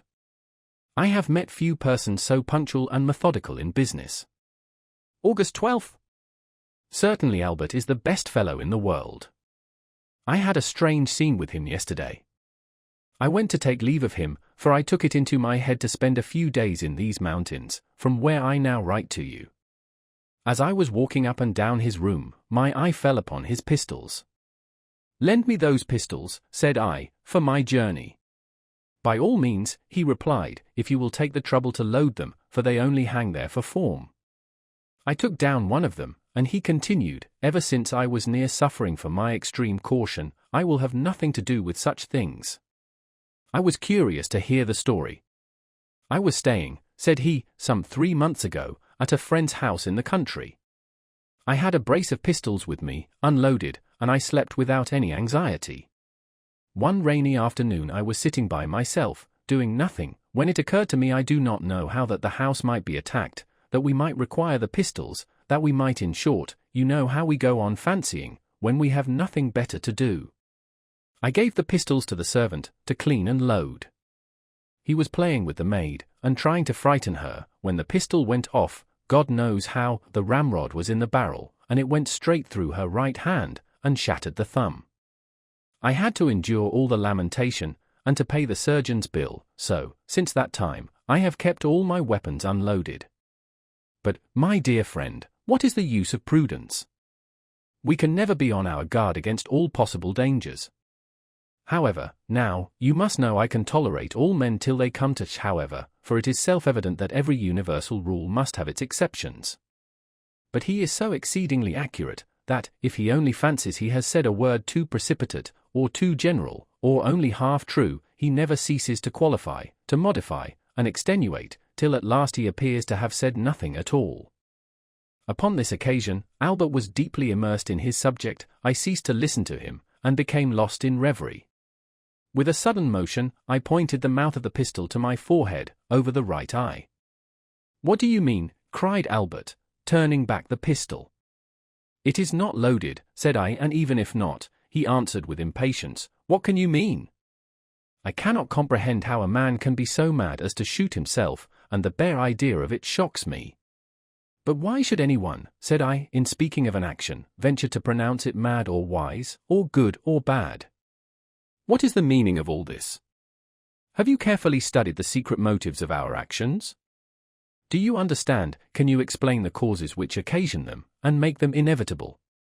If you can, you will be less hasty with your decision. But you will allow," said Albert, "that some actions are criminal, let them spring from whatever motives they may." I granted it, and shrugged my shoulders. "But still, my good friend," I continued, "there are some exceptions here too. Theft is a crime, but the man who commits it from extreme poverty, with no design but to save his family from perishing, is he an object of pity, or of punishment? Who shall throw the first stone at a husband, who, in the heat of just resentment, sacrifices his faithless wife and her perfidious seducer? Or at the young maiden, who, in her weak hour of rapture, forgets herself in the impetuous joys of love? Even our laws, cold and cruel as they are, relent in such cases, and withhold their punishment. "That is quite another thing," said Albert, "because a man under the influence of violent passion loses all power of reflection, and is regarded as intoxicated or insane." "Oh, you people of sound understandings," I replied, smiling, "are ever ready to exclaim extravagance, and madness, and intoxication. You moral men are so calm and so subdued. You abhor the drunken man, and detest the extravagant. You pass by, like the Levite, and thank God, like the Pharisee, that you are not like one of them. I have been more than once intoxicated, my passions have always bordered on extravagance. I am not ashamed to confess it, for I have learned, by my own experience, that all extraordinary men, who have accomplished great and astonishing actions, have ever been decried by the world as drunken or insane. And in private life, too, is it not intolerable that no one can undertake the execution of a noble or generous deed, without giving rise to the exclamation that the doer is intoxicated or mad? Shame upon you, ye sages! This is another of your extravagant humors, said Albert. You always exaggerate a case, and in this matter you are undoubtedly wrong, for we were speaking of suicide, which you compare with great actions, when it is impossible to regard it as anything but a weakness. It is much easier to die than to bear a life of misery with fortitude. I was on the point of breaking off the conversation, for nothing puts me so completely out of patience as the utterance of a wretched commonplace when I am talking from my inmost heart. However, I composed myself, for I had often heard the same observation with sufficient vexation, and I answered him, therefore, with a little warmth, you call this a weakness, beware of being led astray by appearances. When a nation, which has long groaned under the intolerable yoke of a tyrant, rises at last and throws off its chains, do you call that weakness? The man who, to rescue his house from the flames, finds his physical strength redoubled, so that he lifts burdens with ease, which, in the absence of excitement, he could scarcely move, he who, under the rage of an insult, attacks and puts to flight half a score of his enemies, are such persons to be called weak? My good friend, if resistance be strength, how can the highest degree of resistance be a weakness? Albert looked steadfastly at me, and said, Pray forgive me, but I do not see that the examples you have adduced bear any relation to the question. Very likely, I answered, for I have often been told that my style of illustration borders a little on the absurd. But let us see if we cannot place the matter in another point of view, by inquiring what can be a man's state of mind who resolves to free himself from the burden of life, a burden often so pleasant to bear, for we cannot otherwise reason fairly upon the subject. Human nature, I continued, has its limits. It is able to endure a certain degree of joy, sorrow, and pain, but becomes annihilated as soon as this measure is exceeded. The question, therefore, is, not whether a man is strong or weak, but whether he is able to endure the measure of his sufferings. The suffering may be moral or physical, and in my opinion it is just as absurd to call a man a coward who destroys himself, as to call a man a coward who dies of a malignant fever. Paradox, all paradox, exclaimed Albert. Not so paradoxical as you imagine, I replied. You allow that we designate a disease as mortal when nature is so severely attacked, and her strength so far exhausted, that she cannot possibly recover her former condition under any change that may take place. Now, my good friend, apply this to the mind, observe a man in his natural, isolated condition, consider how ideas work, and how impressions fasten on him, till at length a violent passion seizes him, destroying all his powers of calm reflection, and utterly ruining him. It is in vain that a man of sound mind and cool temper understands the condition of such a wretched being, in vain he counsels him. He can no more communicate his own wisdom to him than a healthy man can instill his strength into the invalid, by whose bedside he is seated. Albert thought this too general. I reminded him of a girl who had drowned herself a short time previously, and I related her history. She was a good creature, who had grown up in the narrow sphere of household industry and weekly appointed labor, one who knew no pleasure beyond indulging in a walk on Sundays, arrayed in her best attire, accompanied by her friends, or perhaps joining in the dance now and then at some festival, and chatting away her spare hours with a neighbor, discussing the scandal or the quarrels of the village, trifles sufficient to occupy her heart. At length the warmth of her nature is influenced by certain new and unknown wishes. Inflamed by the flatteries of men, her former pleasures become by degrees insipid, till at length she meets with a youth to whom she is attracted by an indescribable feeling, upon him she now rests all her hopes, she forgets the world around her, she sees, hears, desires nothing but him, and him only. He alone occupies all her thoughts. Uncorrupted by the idle indulgence of an enervating vanity, her affection moving steadily toward its object, she hopes to become his, and to realize, in an everlasting union with him, all that happiness which she sought, all that bliss for which she longed. His repeated promises confirm her hopes, embraces and endearments, which increase the ardor of her desires, overmaster her soul. She floats in a dim, delusive anticipation of her happiness, and her feelings become excited to their utmost tension. She stretches out her arms finally to embrace the object of all her wishes, and her lover forsakes her. Stunned and bewildered, she stands upon a precipice. All is darkness around her. No prospect, no hope, no consolation, forsaken by him in whom her existence was centered. She sees nothing of the wide world before her, thinks nothing of the many individuals who might supply the void in her heart. She feels herself deserted, forsaken by the world, and, blinded and impelled by the agony which wrings her soul, she plunges into the deep, to end her sufferings in the broad embrace of death. See here, Albert, the history of thousands, and tell me, is not this a case of physical infirmity? Nature has no way to escape from the labyrinth, her powers are exhausted, she can contend no longer, and the poor soul must die. Shame upon him who can look on calmly, and exclaim, "The foolish girl!" She should have waited, she should have allowed time to wear off the impression, her despair would have been softened, and she would have found another lover to comfort her. One might as well say, the fool, to die of a fever. Why did he not wait till his strength was restored, till his blood became calm? All would then have gone well, and he would have been alive now. Albert, who could not see the justice of the comparison, offered some further objections, and, amongst others, urged that I had taken the case of a mere ignorant girl.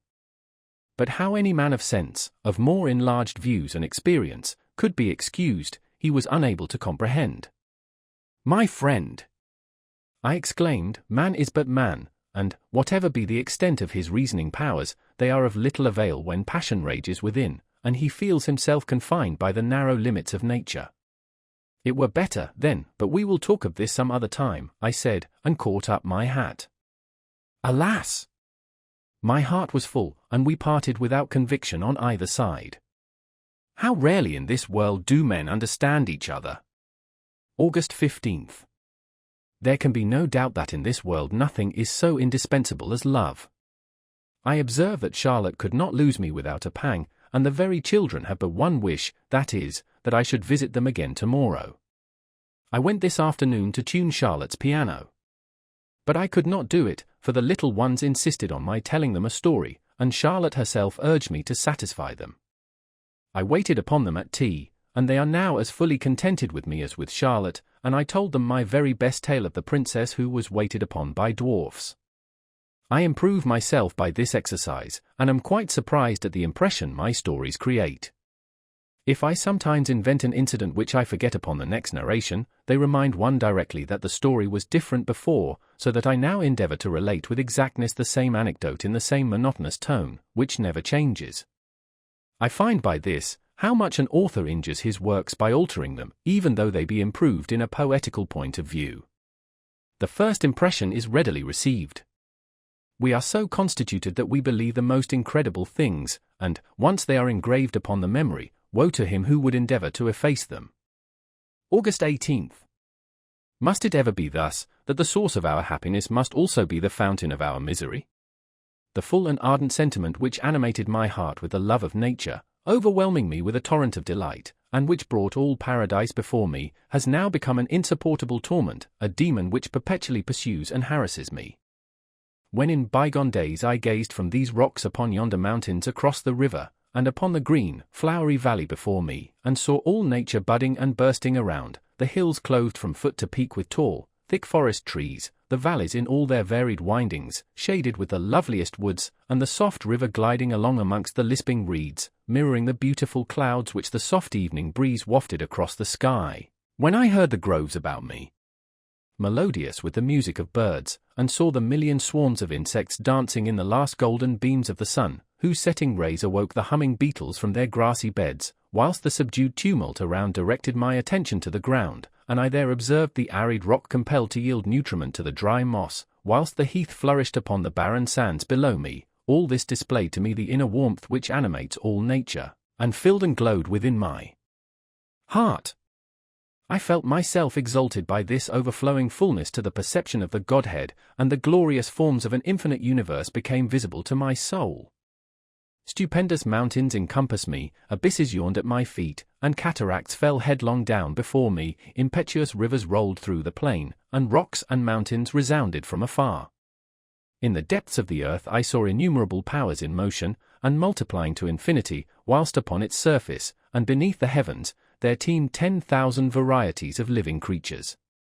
Everything around is alive with an infinite number of forms, while mankind fly for security to their petty houses, from the shelter of which they rule in their imaginations over the wide extended universe. Poor fool! In whose petty estimation all things are little.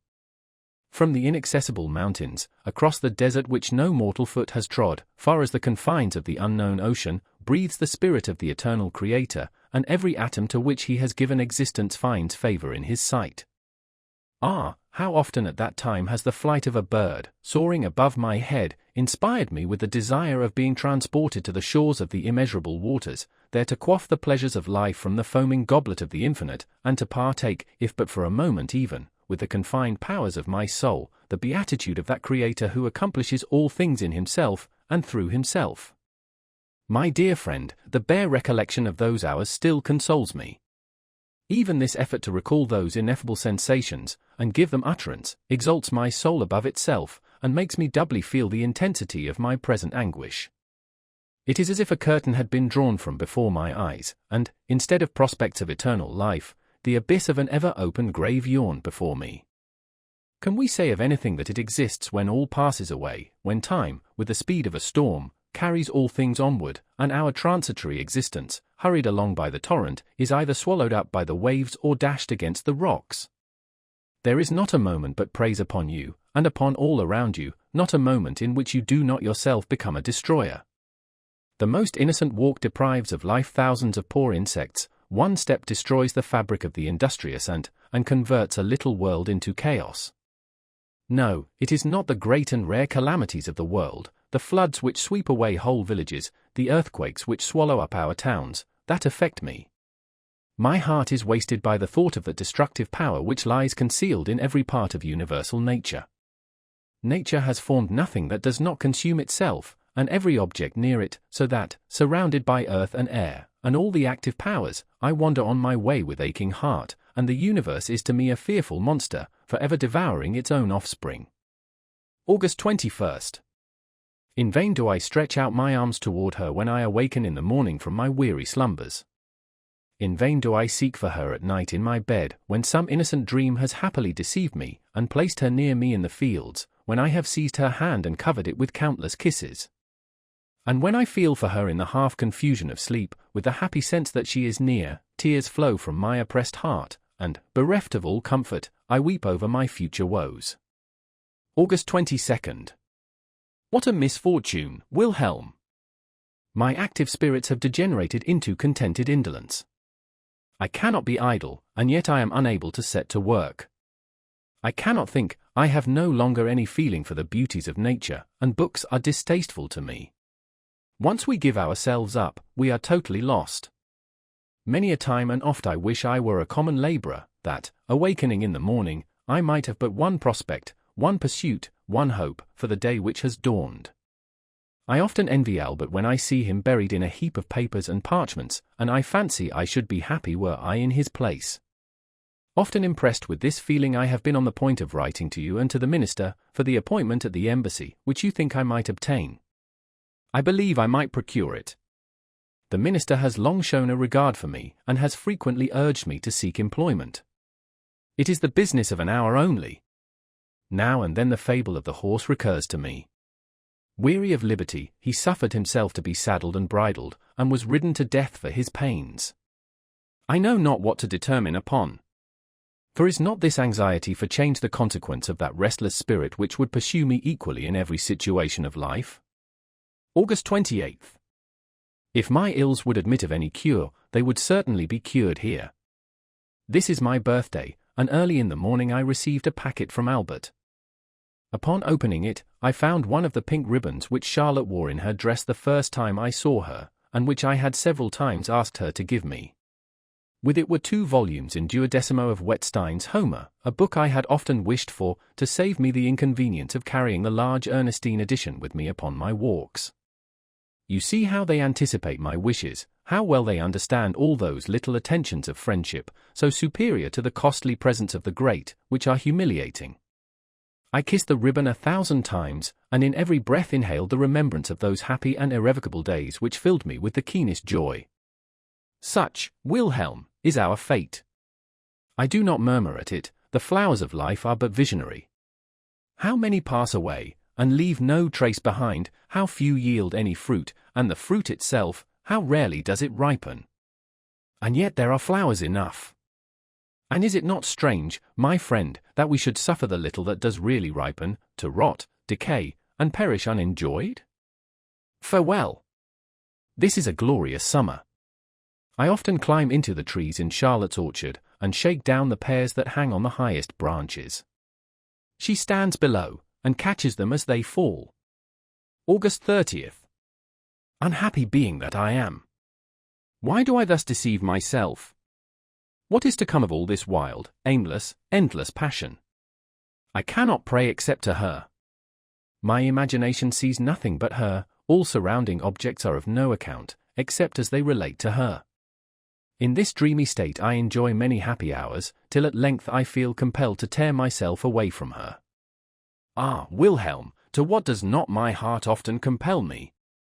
When I have spent several hours in her company, till I feel completely absorbed by her figure, her grace, the divine expression of her thoughts, my mind becomes gradually excited to the highest excess, my sight grows dim, my hearing confused, my breathing oppressed as if by the hand of a murderer, and my beating heart seeks to obtain relief for my aching senses. I am sometimes unconscious whether I really exist.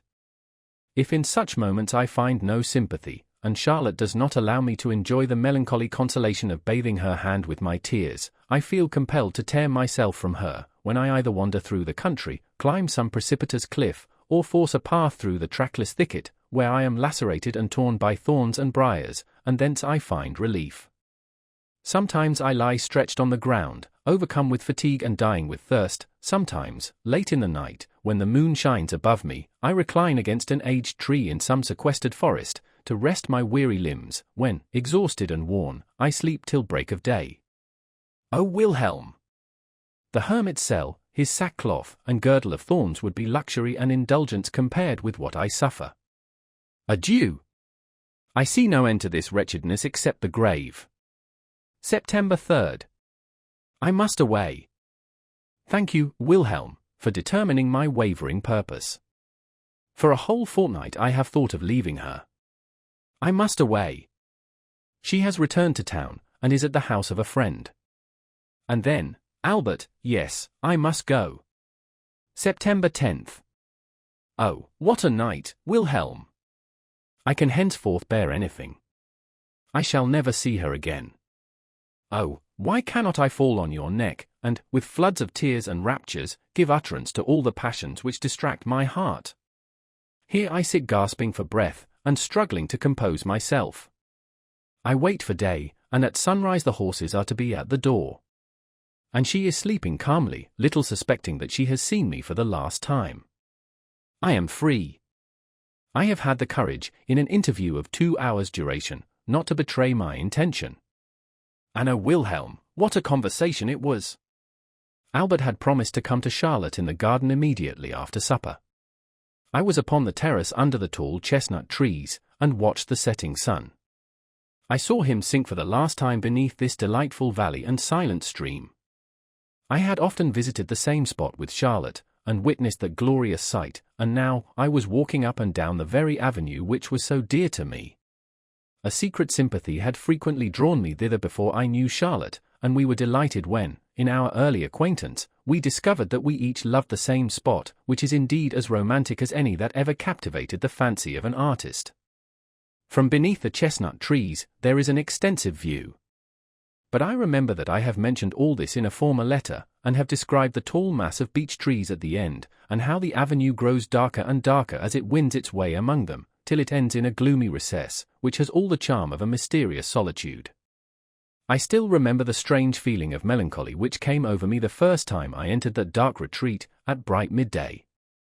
I felt some secret foreboding that it would, one day, be to me the scene of some happiness or misery. I had spent half an hour struggling between the contending thoughts of going and returning, when I heard them coming up the terrace. I ran to meet them. I trembled as I took her hand, and kissed it. As we reached the top of the terrace, the moon rose from behind the wooded hill. We conversed on many subjects, and, without perceiving it, approached the gloomy recess. Charlotte entered, and sat down. Albert seated himself beside her. I did the same, but my agitation did not suffer me to remain long seated. I got up, and stood before her, then walked backward and forward, and sat down again. I was restless and miserable.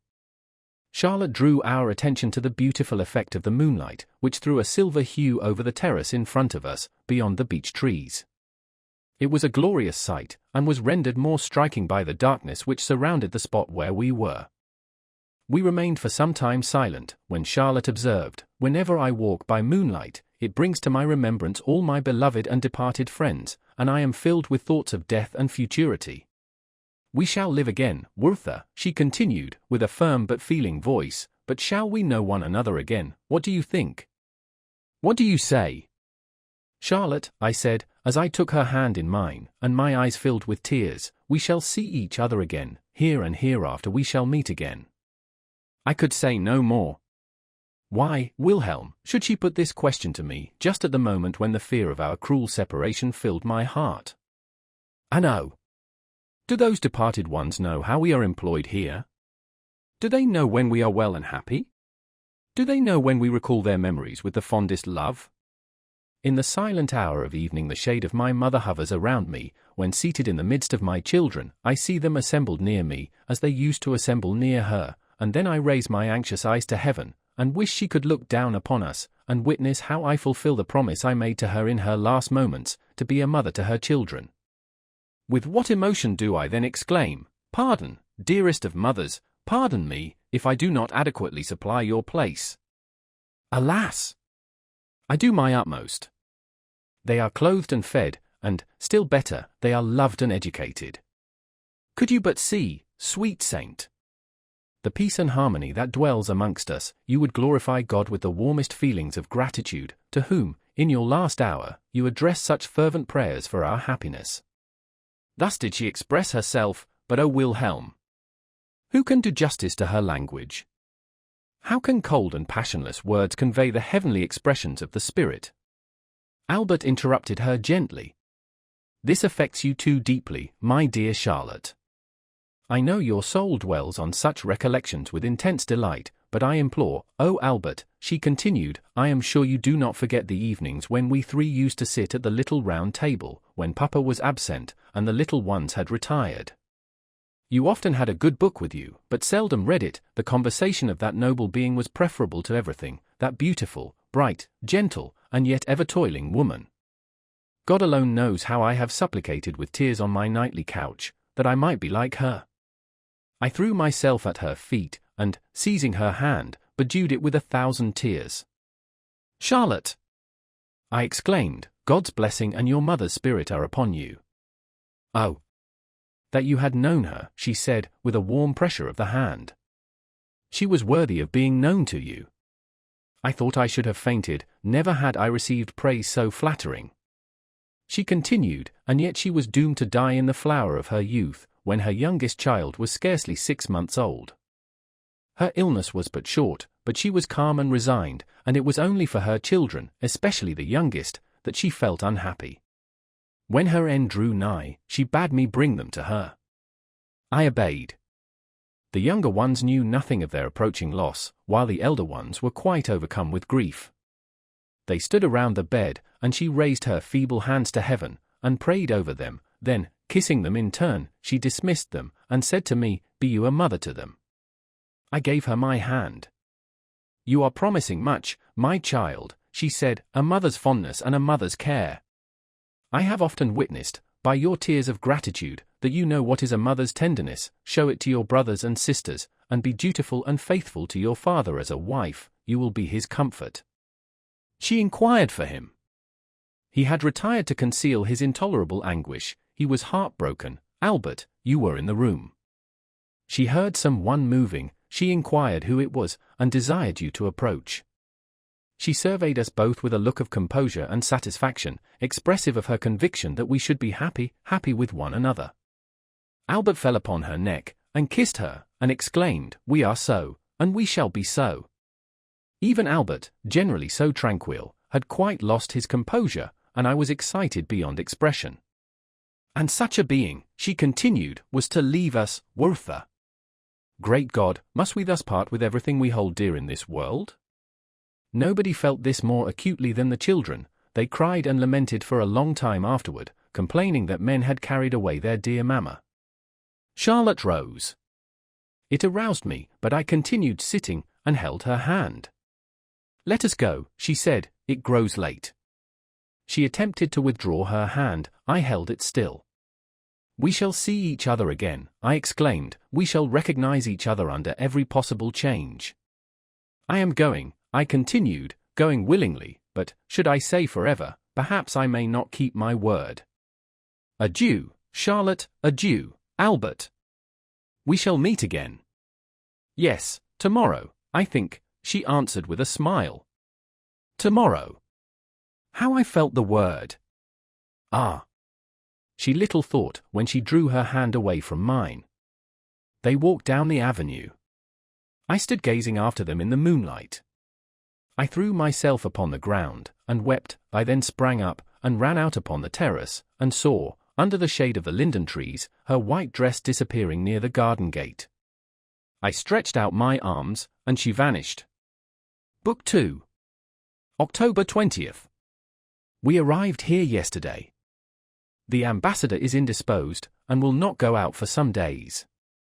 If he were less peevish and morose, all would be well. I see but too plainly that heaven has destined me to severe trials, but courage. A light heart may bear anything. A light heart. I smiled to find such a word proceeding from my pen. A little more light-heartedness would render me the happiest being under the sun. But must I despair of my talents and faculties, whilst others of far inferior abilities parade before me with the utmost self-satisfaction? Gracious Providence, to whom I owe all my powers, why didst thou not withhold some of those blessings I possess, and substitute in their place a feeling of self-confidence and contentment? But patience! All will yet be well, for I assure you, my dear friend, you were right, since I have been obliged to associate continually with other people, and observe what they do, and how they employ themselves, I have become far better satisfied with myself. For we are so constituted by nature, that we are ever prone to compare ourselves with others, and our happiness or misery depends very much on the objects and persons around us. On this account, nothing is more dangerous than solitude. There our imagination, always disposed to rise, taking a new flight on the wings of fancy, pictures to us a chain of beings of whom we seem the most inferior. All things appear greater than they really are, and all seem superior to us. This operation of the mind is quite natural. We so continually feel our own imperfections, and fancy we perceive in others the qualities we do not possess, attributing to them also all that we enjoy ourselves, that by this process we form the idea of a perfect, happy man, a man, however, who only exists in our own imagination.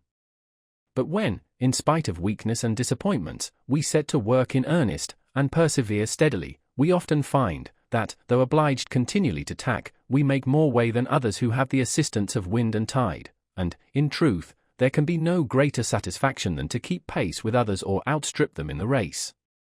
November 26th.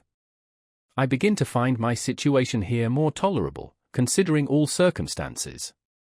I find a great advantage in being much occupied, and the number of persons I meet, and their different pursuits, create a varied entertainment for me.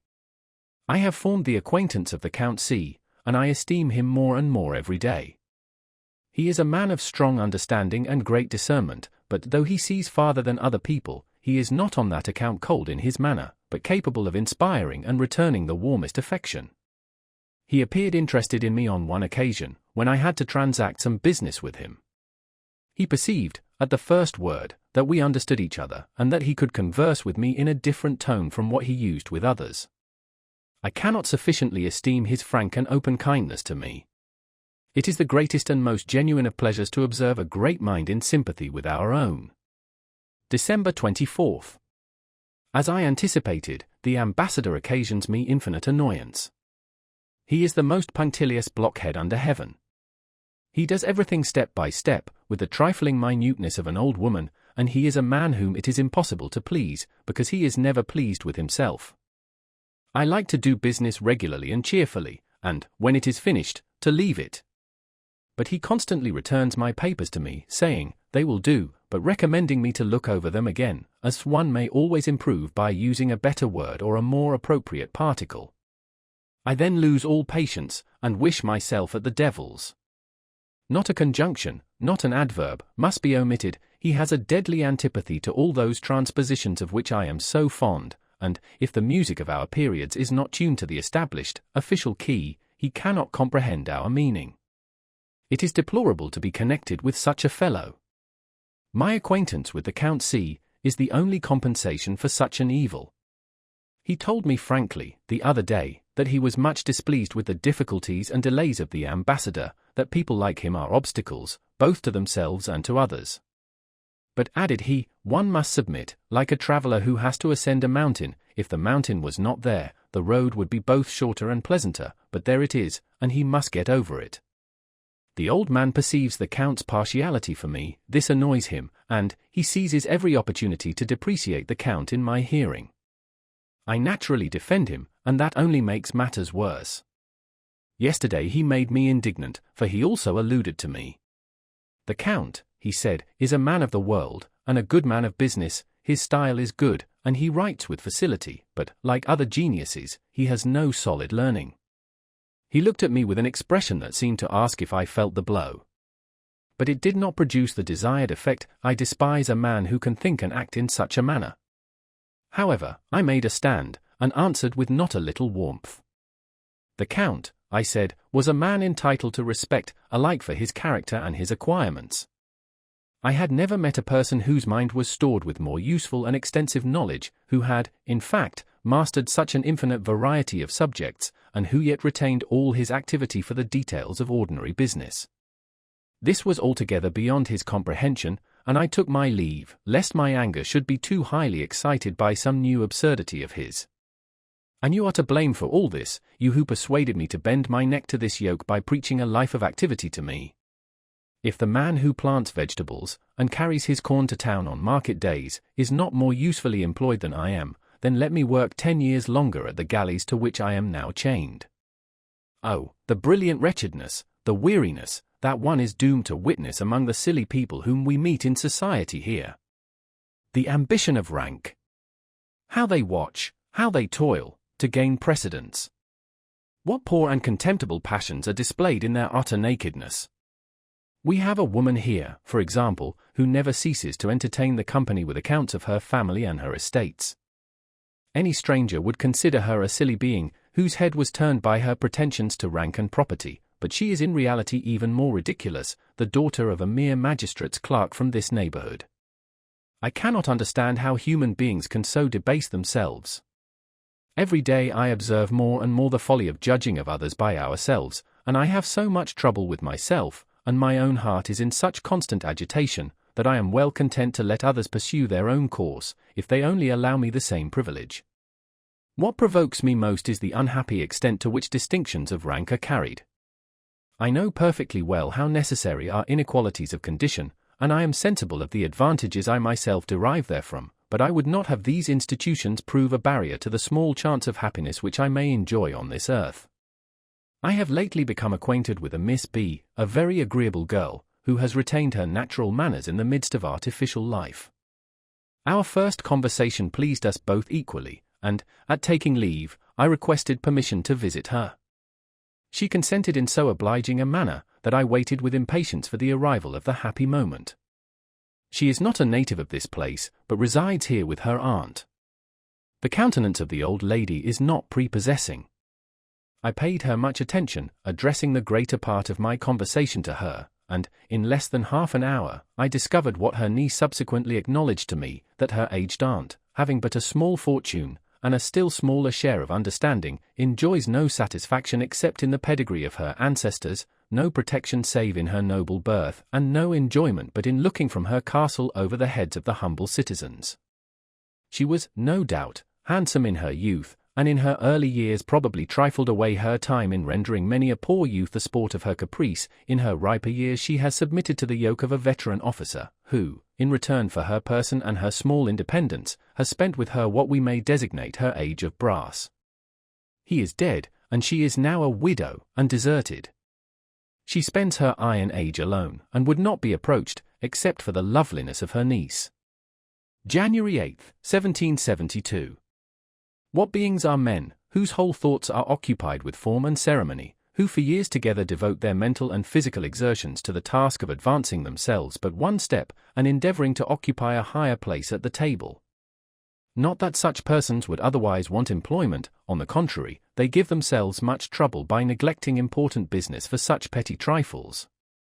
Last week a question of precedence arose at a sledging party, and all our amusement was spoiled.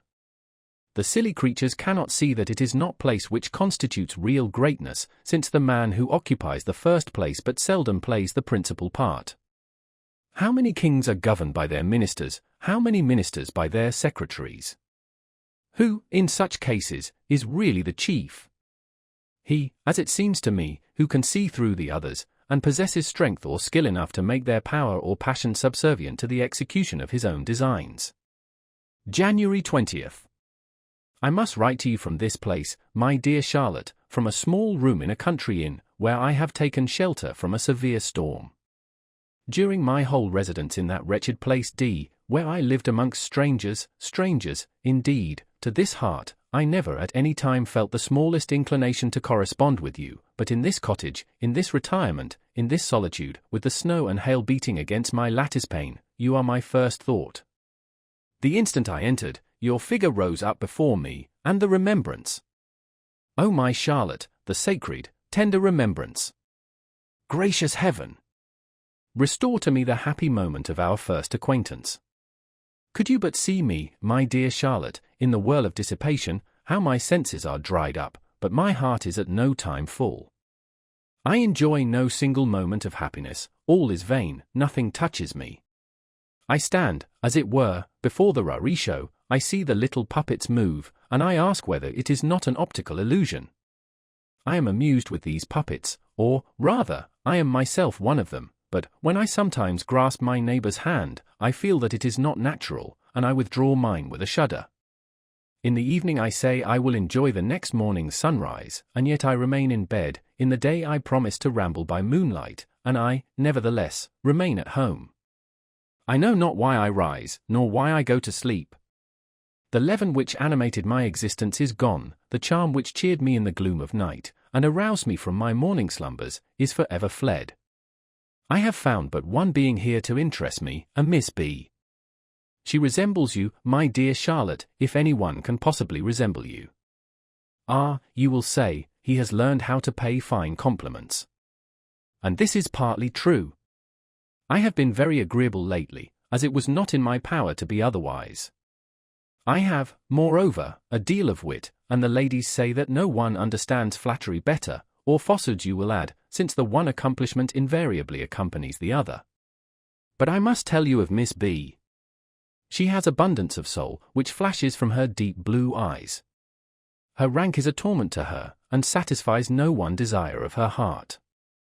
She would gladly retire from this whirl of fashion, and we often picture to ourselves a life of undisturbed happiness in distant scenes of rural retirement, and then we speak of you, my dear Charlotte, for she knows you, and renders homage to your merits, but her homage is not exacted, but voluntary. She loves you, and delights to hear you made the subject of conversation.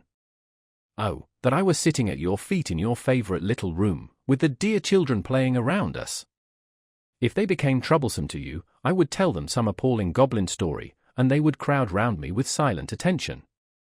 The sun is setting in glory, his last rays are shining on the snow, which covers the face of the country, the storm is over, and I must return to my dungeon. Adieu, is Albert with you? And what is he to you? God forgive the question. February 8th. For a week past we have had the most wretched weather, but this to me is a blessing, for, during my residence here, not a single fine day has beamed from the heavens, but has been lost to me by the intrusion of somebody. During the severity of rain, sleet, frost, and storm, I congratulate myself that it cannot be worse indoors than abroad, nor worse abroad than it is within doors, and so I become reconciled. When the sun rises bright in the morning, and promises a glorious day, I never omit to exclaim, "There, now, they have another blessing from heaven, which they will be sure to destroy. They spoil everything, health, fame, happiness, amusement, and they do this generally through folly, ignorance, or imbecility, and always, according to their own account, with the best intentions." I could often beseech them, on my bended knees, to be less resolved upon their own destruction. February 17th. I fear that my ambassador and I shall not continue much longer together. He is really growing past endurance. He transacts his business in so ridiculous a manner that I am often compelled to contradict him and do things my own way, and then, of course, he thinks them very ill done. He complained of me lately on this account at court, and the minister gave me a reprimand, a gentle one it is true, but still a reprimand. In consequence of this, I was about to tender my resignation, when I received a letter, to which I submitted with great respect, on account of the high, noble, and generous spirit which dictated it. He endeavored to soothe my excessive sensibility, paid a tribute to my extreme ideas of duty, of good example, and of perseverance in business, as the fruit of my youthful ardor, an impulse which he did not seek to destroy, but only to moderate, that it might have proper play and be productive of good. So now I am at rest for another week, and no longer at variance with myself. Content and peace of mind are valuable things. I could wish, my dear friend, that these precious jewels were less transitory. February 20th. God bless you, my dear friends, and may He grant you that happiness which He denies to me. I thank you, Albert, for having deceived me. I waited for the news that your wedding day was fixed, and I intended on that day, with solemnity, to take down Charlotte's profile from the wall, and to bury it with some other papers I possess. You are now united, and her picture still remains here. Well, let it remain. Why should it not? I know that I am still one of your society, that I still occupy a place uninjured in Charlotte's heart, that I hold the second place therein, and I intend to keep it. Oh, I should become mad if she could forget. Albert, that thought is hell. Farewell, Albert, farewell, angel of heaven, farewell, Charlotte. March 15th. I have just had a sad adventure, which will drive me away from here. I lose all patience, death, it is not to be remedied, and you alone are to blame, for you urged and impelled me to fill a post for which I was by no means suited. I have now reason to be satisfied, and so have you. But, that you may not again attribute this fatality to my impetuous temper, I send you, my dear sir, a plain and simple narration of the affair, as a mere chronicler of facts would describe it. The Count of O likes and distinguishes me. It is well known, and I have mentioned this to you 100 times. Yesterday I dined with him. It is the day on which the nobility are accustomed to assemble at his house in the evening. I never once thought of the assembly, nor that we subalterns did not belong to such society. Well, I dined with the Count, and, after dinner, we adjourned to the large hall. We walked up and down together, and I conversed with him, and with Colonel B., who joined us, and in this manner the hour for the assembly approached. God knows, I was thinking of nothing, when who should enter but the honourable lady accompanied by her noble husband and their silly, scheming daughter, with her small waist and flat neck, and, with disdainful looks and a haughty air they pass me by. As I heartily detest the whole race, I determined upon going away, and only waited till the Count had disengaged himself from their impertinent prattle, to take leave, when the agreeable Miss B. came in. As I never meet her without experiencing a heartfelt pleasure, I stayed and talked to her, leaning over the back of her chair, and did not perceive, till after some time, that she seemed a little confused, and ceased to answer me with her usual ease of manner. I was struck with it. Heavens! I said to myself, can she, too, be like the rest? I felt annoyed, and was about to withdraw, but I remained, notwithstanding, forming excuses for her conduct, fancying she did not mean it, and still hoping to receive some friendly recognition. The rest of the company now arrived. There was the Baron F., in an entire suit that dated from the coronation of Francis I, the Chancellor N., with his deaf wife, the shabble-dressed I, whose old-fashioned coat bore evidence of modern repairs. This crowned the whole. I conversed with some of my acquaintances, but they answered me laconically. I was engaged in observing Miss B, and did not notice that the women were whispering at the end of the room, that the murmur extended by degrees to the men, that Madame S. addressed the Count with much warmth. This was all related to me subsequently by Miss B, till at length the Count came up to me, and took me to the window. "You know our ridiculous customs," he said. "I perceive the company is rather displeased at your being here. I would not on any account. I beg your Excellency's pardon," I exclaimed. "I ought to have thought of this before, but I know you will forgive this little inattention. I was going," I added, "some time ago, but my evil genius detained me." And I smiled and bowed, to take my leave. He shook me by the hand, in a manner which expressed everything. I hastened at once from the illustrious assembly, sprang into a carriage, and drove to M. I contemplated the setting sun from the top of the hill, and read that beautiful passage in Homer, where Ulysses is entertained by the hospitable herdsman. This was indeed delightful. I returned home to supper in the evening. But few persons were assembled in the room. They had turned up a corner of the tablecloth, and were playing at dice. The good-natured A. came in. He laid down his hat when he saw me, approached me, and said in a low tone, "You have met with a disagreeable adventure." I exclaimed. "The Count obliged you to withdraw from the assembly." "Deuce take the assembly," said I. "I was very glad to be gone." "I am delighted," he added, "that you take it so lightly. I am only sorry that it is already so much spoken of." The circumstance then began to pain me. I fancied that every one who sat down, and even looked at me, was thinking of this incident, and my heart became embittered. And now I could plunge a dagger into my bosom, when I hear myself everywhere pitied, and observe the triumph of my enemies, who say that this is always the case with vain persons, whose heads are turned with conceit, who affect to despise forms and such petty, idle nonsense. Say what you will of fortitude, but show me the man who can patiently endure the laughter of fools, when they have obtained an advantage over him. 'Tis only when their nonsense is without foundation that one can suffer it without complaint.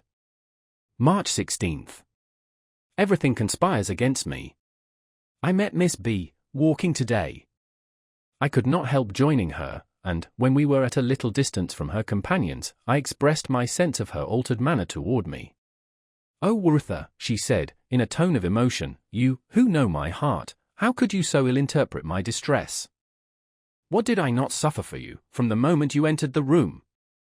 I foresaw it all. 100 times was I on the point of mentioning it to you. I knew that the S and T, with their husbands, would quit the room, rather than remain in your company. I knew that the Count would not break with them, and now so much is said about it." "How?" I exclaimed, and endeavored to conceal my emotion, for all that Adeline had mentioned to me yesterday recurred to me painfully at that moment. "Oh, how much it has already cost me," said this amiable girl, while her eyes filled with tears. I could scarcely contain myself, and was ready to throw myself at her feet. "Explain yourself," I cried. Tears flowed down her cheeks. I became quite frantic. She wiped them away, without attempting to conceal them. "You know my aunt," she continued. "She was present, and in what light does she consider the affair? Last night, and this morning, Werther, I was compelled to listen to a lecture upon my acquaintance with you. I have been obliged to hear you condemned and depreciated, and I dared not, say much in your defense. Every word she uttered was a dagger to my heart. She did not feel what a mercy it would have been to conceal everything from me. She told me, in addition, all the impertinence that would be further circulated, and how the malicious would triumph, how they would rejoice over the punishment of my pride, over my humiliation for that want of esteem for others with which I had often been reproached. To hear all this, Wilhelm, uttered by her in a voice of the most sincere sympathy, awakened all my passions, and I am still in a state of extreme excitement. I wish I could find a man to jeer me about this event. I would sacrifice him to my resentment. The sight of his blood might possibly be a relief to my fury. 100 times have I seized a dagger, to give ease to this oppressed heart. Naturalists tell of a noble race of horses that instinctively open a vein with their teeth, when heated and exhausted by a long course, in order to breathe more freely. I am often tempted to open a vein, to procure for myself everlasting liberty. March 24th.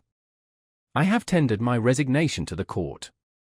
I hope it will be accepted, and you will forgive me for not having previously consulted you. It is necessary I should leave this place. I know all you will urge me to stay, and therefore I beg you will soften this news to my mother. I am unable to do anything for myself. How, then, should I be competent to assist others? It will afflict her that I should have interrupted that career which would have made me first a privy councillor, and then minister, and that I should look behind me, in place of advancing. Argue as you will, combine all the reasons which should have induced me to remain, I am going, that is sufficient. But, that you may not be ignorant of my destination, I may mention that the Prince of is here. He is much pleased with my company, and, having heard of my intention to resign, he has invited me to his country house, to pass the spring months with him. I shall be left completely my own master, and, as we agree on all subjects but one, I shall try my fortune, and accompany him. April 19th. Thanks for both your letters. I delayed my reply, and withheld this letter, till I should obtain an answer from the court. I feared my mother might apply to the minister to defeat my purpose. But my request is granted, my resignation is accepted. I shall not recount with what reluctance it was accorded, nor relate what the minister has written, you would only renew your lamentations. The Crown Prince has sent me a present of 25 ducats, and, indeed, such goodness has affected me to tears. For this reason I shall not require from my mother the money for which I lately applied. May 5th. I leave this place tomorrow, and, as my native place is only 6 miles from the high road, I intend to visit it once more, and recall the happy dreams of my childhood. I shall enter at the same gate through which I came with my mother, when, after my father's death, she left that delightful retreat to immure herself in your melancholy town. Adieu, my dear friend, you shall hear of my future career. May 9th. I have paid my visit to my native place with all the devotion of a pilgrim, and have experienced many unexpected emotions. Near the great elm tree, which is 1/4 of a league from the village, I got out of the carriage, and sent it on before, that alone, and on foot, I might enjoy vividly and heartily all the pleasure of my recollections. I stood there under that same elm which was formerly the term and object of my walks. How things have since changed! Then, in happy ignorance, I sighed for a world I did not know, where I hoped to find every pleasure and enjoyment which my heart could desire, and now, on my return from that wide world, oh my friend, how many disappointed hopes and unsuccessful plans have I brought back! As I contemplated the mountains which lay stretched out before me, I thought how often they had been the object of my dearest desires. Here used I to sit for hours together with my eyes bent upon them, ardently longing to wander in the shade of those woods, to lose myself in those valleys, which form so delightful an object in the distance. With what reluctance did I leave this charming spot, when my hour of recreation was over, and my leave of absence expired! I drew near to the village, all the well-known old summer-houses and gardens were recognized again, I disliked the new ones, and all other alterations which had taken place. I entered the village, and all my former feelings returned. I cannot, my dear friend, enter into details, charming as were my sensations, they would be dull in the narration. I had intended to lodge in the market-place, near our old house. As soon as I entered, I perceived that the schoolroom, where our childhood had been taught by that good old woman, was converted into a shop. I called to mind the sorrow, the heaviness, the tears, and oppression of heart, which I experienced in that confinement. Every step produced some particular impression. A pilgrim in the Holy Land does not meet so many spots pregnant with tender recollections, and his soul is hardly moved with greater devotion. One incident will serve for illustration. I followed the course of a stream to a farm, formerly a delightful walk of mine, and paused at the spot where, when boys, we used to amuse ourselves making ducks and drakes upon the water. I recollected so well how I used formerly to watch the course of that same stream, following it with inquiring eagerness, forming romantic ideas of the countries it was to pass through, but my imagination was soon exhausted, while the water continued flowing farther and farther on, till my fancy became bewildered by the contemplation of an invisible distance. Exactly such, my dear friend, so happy and so confined, were the thoughts of our good ancestors. Their feelings and their poetry were fresh as childhood. And, when Ulysses talks of the immeasurable sea and boundless earth, his epithets are true, natural, deeply felt, and mysterious. Of what importance is it that I have learned, with every schoolboy, that the world is round? Man needs but little earth for enjoyment, and still less for his final repose. I am at present with the prince at his hunting lodge. He is a man with whom one can live happily. He is honest and unaffected. There are, however, some strange characters about him, whom I cannot at all understand. They do not seem vicious, and yet they do not carry the appearance of thoroughly honest men. Sometimes I am disposed to believe them honest, and yet I cannot persuade myself to confide in them. It grieves me to hear the prince occasionally talk of things which he has only read or heard of, and always with the same view in which they have been represented by others. He values my understanding and talents more highly than my heart, but I am proud of the latter only. It is the sole source of everything of our strength, happiness, and misery. All the knowledge I possess everyone else can acquire, but my heart is exclusively my own. May 25th. I have had a plan in my head of which I did not intend to speak to you until it was accomplished. Now that it has failed, I may as well mention it. I wished to enter the army, and had long been desirous of taking the step. This, indeed, was the chief reason for my coming here with the prince, as he is a general in the service. I communicated my design to him during one of our walks together. He disapproved of it, and it would have been actual madness not to have listened to his reasons. June 11th. Say what you will, I can remain here no longer. Why should I remain? Time hangs heavy upon my hands. The prince is as gracious to me as anyone could be, and yet I am not at my ease. There is, indeed, nothing in common between us. He is a man of understanding, but quite of the ordinary kind. His conversation affords me no more amusement than I should derive from the perusal of a well-written book. I shall remain here a week longer, and then start again on my travels. My drawings are the best things I have done since I came here. The prince has a taste for the arts, and would improve if his mind were not fettered by cold rules and mere technical ideas. I often lose patience when, with a glowing imagination, I am giving expression to art and nature, he interferes with learned suggestions, and uses at random the technical phraseology of artists. July 16th. Once more I am a wanderer, a pilgrim, through the world. But what else are you? July 18th. Whither am I going? I will tell you in confidence. I am obliged to continue a fortnight longer here, and then I think it would be better for me to visit the Mines Inn. But I am only deluding myself thus. The fact is, I wish to be near Charlotte again, that is all. I smile at the suggestions of my heart, and obey its dictates. July 29th.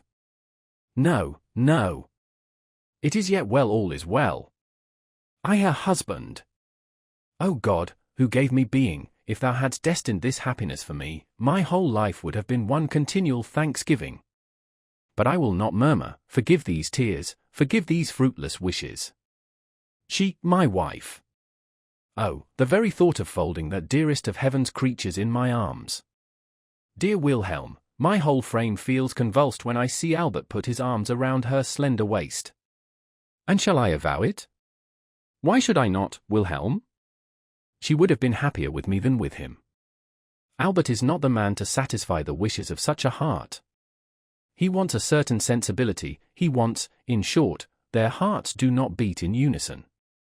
How often, my dear friend, I'm reading a passage from some interesting book, when my heart and Charlotte seem to meet, and in 100 other instances when our sentiments were unfolded by the story of some fictitious character, have I felt that we were made for each other.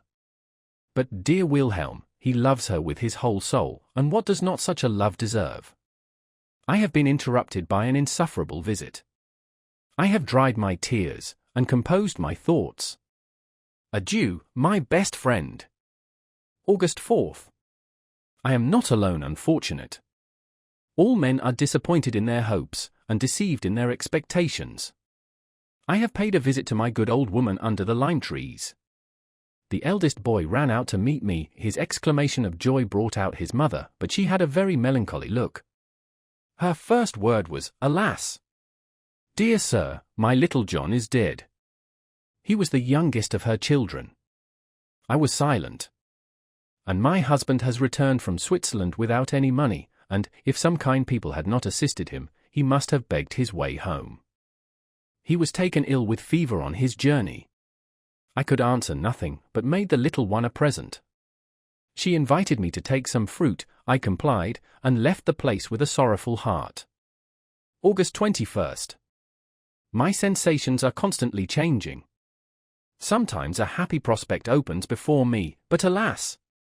It is only for a moment, and then, when I am lost in reverie, I cannot help saying to myself, if Albert were to die, yes, she would become, and I should be, and so I pursue a chimera, till it leads me to the edge of a precipice at which I shudder. When I pass through the same gate, and walk along the same road which first conducted me to Charlotte, my heart sinks within me at the change that has since taken place. All is altered.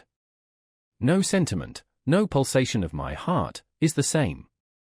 My sensations are such as would occur to some departed prince whose spirit should return to visit the superb palace which he had built in happy times, adorned with costly magnificence, and left to a beloved son, but whose glory he should find departed, and its halls deserted and in ruins. September 3rd. I sometimes cannot understand how she can love another, how she dares love another, when I love nothing in this world so completely, so devotedly, as I love her, when I know only her, and have no other possession. September 4th. It is even so. As nature puts on her autumn tints, it becomes autumn with me and around me. My leaves are sere and yellow, and the neighboring trees are divested of their foliage. Do you remember my writing to you about a peasant boy shortly after my arrival here? I have just made inquiries about him in Walheim. They say he has been dismissed from his service, and is now avoided by everyone. I met him yesterday on the road, going to a neighboring village. I spoke to him, and he told me his story. It interested me exceedingly, as you will easily understand when I repeat it to you. But why should I trouble you? Why should I not reserve all my sorrow for myself? Why should I continue to give you occasion to pity and blame me? But no matter, this also is part of my destiny. At first the peasant lad answered my inquiries with a sort of subdued melancholy, which seemed to me the mark of a timid disposition, but, as we grew to understand each other, he spoke with less reserve, and openly confessed his faults, and lamented his misfortune. I wish, my dear friend, I could give proper expression to his language. He told me with a sort of pleasurable recollection, that, after my departure, his passion for his mistress increased daily, until at last he neither knew what he did nor what he said, nor what was to become of him. He could neither eat nor drink nor sleep, he felt a sense of suffocation, he disobeyed all orders, and forgot all commands involuntarily, he seemed as if pursued by an evil spirit, till one day, knowing that his mistress had gone to an upper chamber, he had followed, or, rather, been drawn after her. As she proved deaf to his entreaties, he had recourse to violence.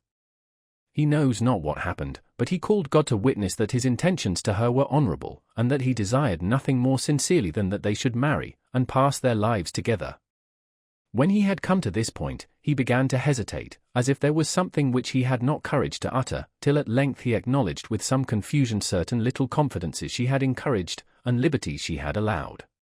He broke off 2 or 3 times in his narration, and assured me most earnestly that he had no wish to make her bad, as he termed it, for he loved her still as sincerely as ever, that the tale had never before escaped his lips, and was only now told to convince me that he was not utterly lost and abandoned. And here, my dear friend, I must commence the old song which you know I utter eternally. If I could only represent the man as he stood, and stands now before me, could I only give his true expressions, you would feel compelled to sympathize in his fate. But enough, you, who know my misfortune and my disposition, can easily comprehend the attraction which draws me toward every unfortunate being, but particularly toward him whose story I have recounted. On perusing this letter a second time, I find I have omitted the conclusion of my tale, but it is easily supplied. She became reserved toward him, at the instigation of her brother who had long hated him, and desired his expulsion from the house, fearing that his sister's second marriage might deprive his children of the handsome fortune they expected from her, as she is childless. He was dismissed at length, and the whole affair occasioned so much scandal, that the mistress dared not take him back, even if she had wished it. She has since hired another servant, with whom, they say, her brother is equally displeased, and whom she is likely to marry, but my informant assures me that he himself is determined not to survive such a catastrophe. This story is neither exaggerated nor embellished. Indeed, I have weakened and impaired it in the narration, by the necessity of using the more refined expressions of society. This love, then, this constancy, this passion, is no poetical fiction. It is actual, and dwells in its greatest purity amongst that class of mankind whom we term rude, uneducated. We are the educated, not the perverted. But read this story with attention, I implore you.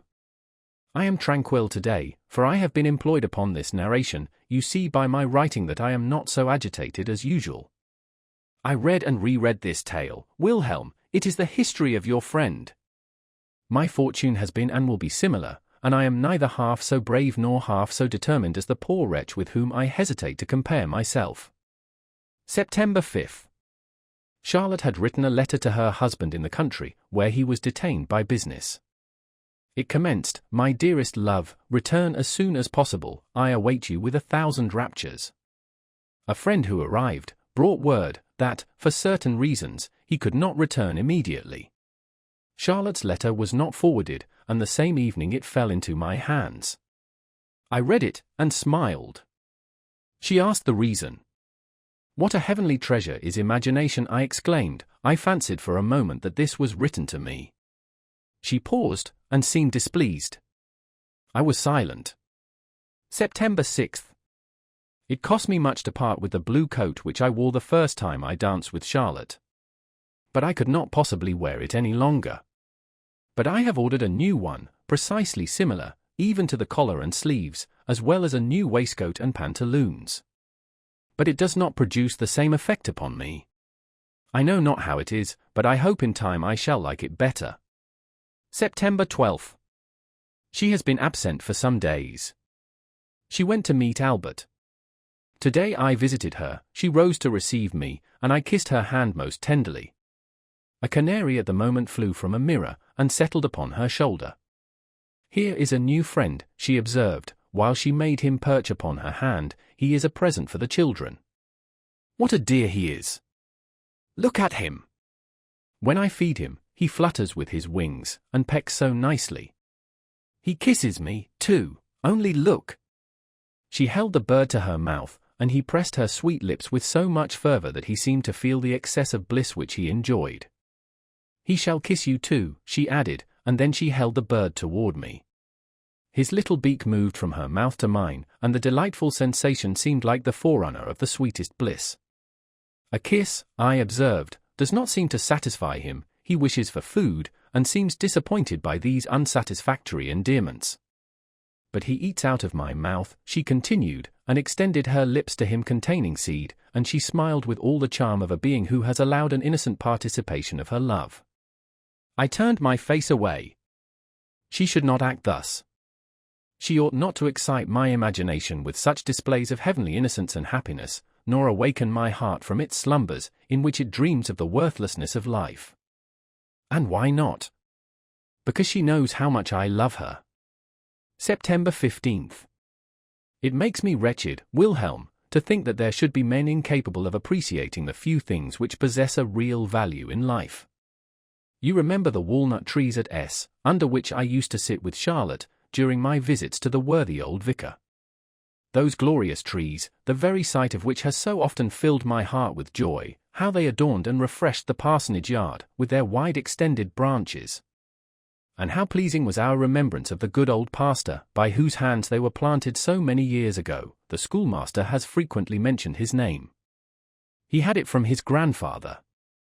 He must have been a most excellent man, and, under the shade of those old trees, his memory was ever venerated by me.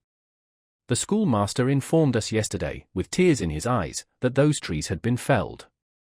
Yes, cut to the ground. I could, in my wrath, have slain the monster who struck the first stroke. And I must endure this, I, who, if I had had 2 such trees in my own court, and one had died from old age, should have wept with real affliction. But there is some comfort left, such a thing is sentiment. The whole village murmurs at the misfortune, and I hope the vicar's wife will soon find, by the cessation of the villagers' presence, how much she has wounded the feelings of the neighborhood. It was she who did it, the wife of the present incumbent. Our good old man is dead, a tall, sickly creature who is so far right to disregard the world, as the world totally disregards her. The silly being affects to be learned, pretends to examine the canonical books, lends her aid toward the new-fashioned reformation of Christendom, moral and critical, and shrugs up her shoulders at the mention of Lavater's enthusiasm. Her health is destroyed, on account of which she is prevented from having any enjoyment here below. Only such a creature could have cut down my walnut trees. I can never pardon it. Hear her reasons. The falling leaves made the court wet and dirty, the branches obstructed the light, boys threw stones at the nuts when they were ripe, and the noise affected her nerves, and disturbed her profound meditations, when she was weighing the difficulties of Kennicott, Semler, and Michaelis. Finding that all the parish, particularly the old people, were displeased, I asked why they allowed it. "Ah, sir," they replied, "when the steward orders, what can we poor peasants do? But one thing has happened well. The steward and the vicar, who, for once, thought to reap some advantage from the caprices of his wife, intended to divide the trees between them. The Revenue Office, being informed of it, revived an old claim to the ground where the trees had stood, and sold them to the best bidder. There they still lie on the ground. If I were the sovereign, I should know how to deal with them all, vicar, steward, and Revenue Office. Sovereign, did I say? I should, in that case, care little about the trees that grew in the country. October 10th. Only to gaze upon her dark eyes is to me a source of happiness. And what grieves me is, that Albert does not seem so happy as he hoped to be, as I should have been, if I am no friend to these pauses, but here I cannot express it otherwise, and probably I am explicit enough. October 12th. Ossian has superseded Homer in my heart. To what a world does the illustrious bard carry me! To wander over pathless wilds, surrounded by impetuous whirlwinds, where, by the feeble light of the moon, we see the spirits of our ancestors, to hear from the mountain tops, mid the roar of torrents, their plaintive sounds issuing from deep caverns, and the sorrowful lamentations of a maiden who sighs and expires on the mossy tomb of the warrior by whom she was adored. I meet this bard with silver hair, he wanders in the valley, he seeks the footsteps of his fathers, and, alas! he finds only their tombs. Then, contemplating the pale moon, as she sinks beneath the waves of the rolling sea, the memory of bygone days strikes the mind of the hero, days when approaching danger invigorated the brave, and the moon shone upon his bark laden with spoils, and returning in triumph. When I read in his countenance deep sorrow, when I see his dying glory sink exhausted into the grave, as he inhales new and heart-thrilling delight from his approaching union with his beloved, and he casts a look on the cold earth and the tall grass which is so soon to cover him, and then exclaims, "The traveller will come, he will come who has seen my beauty, and he will ask, where is the bard, where is the illustrious son of Fingal? He will walk over my tomb, and will seek me in vain." Then, O my friend, I could instantly, like a true and noble knight, draw my sword, and deliver my prince from the long and painful languor of a living death, and dismiss my own soul to follow the demigod whom my hand had set free. October 19th. Alas! The void, the fearful void, which I feel in my bosom. Sometimes I think, if I could only once but once, press her to my heart, this dreadful void would be filled. October 26th. Yes, I feel certain, Wilhelm, and every day I become more certain, that the existence of any being whatever is of very little consequence. A friend of Charlotte's called to see her just now. I withdrew into a neighboring apartment, and took up a book, but, finding I could not read, I sat down to write. I heard them converse in an undertone, they spoke upon indifferent topics, and retailed the news of the town. One was going to be married, another was ill, very ill, she had a dry cough, her face was growing thinner daily, and she had occasional fits. N is very unwell too, said Charlotte. His limbs begin to swell already, answered the other, and my lively imagination carried me at once to the beds of the infirm. There I see them struggling against death, with all the agonies of pain and horror, and these women, Wilhelm, talk of all this with as much indifference as one would mention the death of a stranger. And when I look around the apartment where I now am, when I see Charlotte's apparel lying before me, and Albert's writings, and all those articles of furniture which are so familiar to me, even to the very inkstand which I am using, when I think what I am to this family, everything. My friends esteem me, I often contribute to their happiness, and my heart seems as if it could not beat without them, and yet, if I were to die, if I were to be summoned from the midst of this circle, would they feel, or how long would they feel the void which my loss would make in their existence? How long? Yes, such is the frailty of man, that even there, where he has the greatest consciousness of his own being, where he makes the strongest and most forcible impression, even in the memory, in the heart, of his beloved, there also he must perish, vanish, and that quickly. October 27th. I could tear open my bosom with vexation to think how little we are capable of influencing the feelings of each other. No one can communicate to me those sensations of love, joy, rapture, and delight which I do not naturally possess, and, though my heart may glow with the most lively affection, I cannot make the happiness of one in whom the same warmth is not inherent. October 27th, evening. I possess so much, but my love for her absorbs it all. I possess so much, but without her I have nothing. October 30th. 100 times have I been on the point of embracing her. Heavens! What a torment it is to see so much loveliness passing and repassing before us, and yet not dare to lay hold of it. And laying hold is the most natural of human instincts. Do not children touch everything they see? And I. November 3rd. Witness, heaven, how often I lie down in my bed with a wish, and even a hope, that I may never awaken again. And in the morning, when I open my eyes, I behold the sun once more, and am wretched. If I were whimsical, I might blame the weather, or an acquaintance, or some personal disappointment, for my discontented mind, and then this insupportable load of trouble would not rest entirely upon myself. But, alas! I feel it too sadly. I am alone the cause of my own woe, am I not? Truly, my own bosom contains the source of all my sorrow, as it previously contained the source of all my pleasure. Am I not the same being who once enjoyed an excess of happiness, who, at every step, saw paradise open before him, and whose heart was ever expanded toward the whole world? And this heart is now dead, no sentiment can revive it, my eyes are dry, and my senses, no more refreshed by the influence of soft tears, wither and consume my brain. I suffer much, for I have lost the only charm of life, that active, sacred power which created worlds around me, it is no more. When I look from my window at the distant hills, and behold the morning sun breaking through the mists, and illuminating the country around, which is still wrapped in silence, whilst the soft stream winds gently through the willows, which have shed their leaves, when glorious nature displays all her beauties before me, and her wondrous prospects are ineffectual to extract one tear of joy from my withered heart, I feel that in such a moment I stand like a reprobate before heaven, hardened, insensible, and unmoved.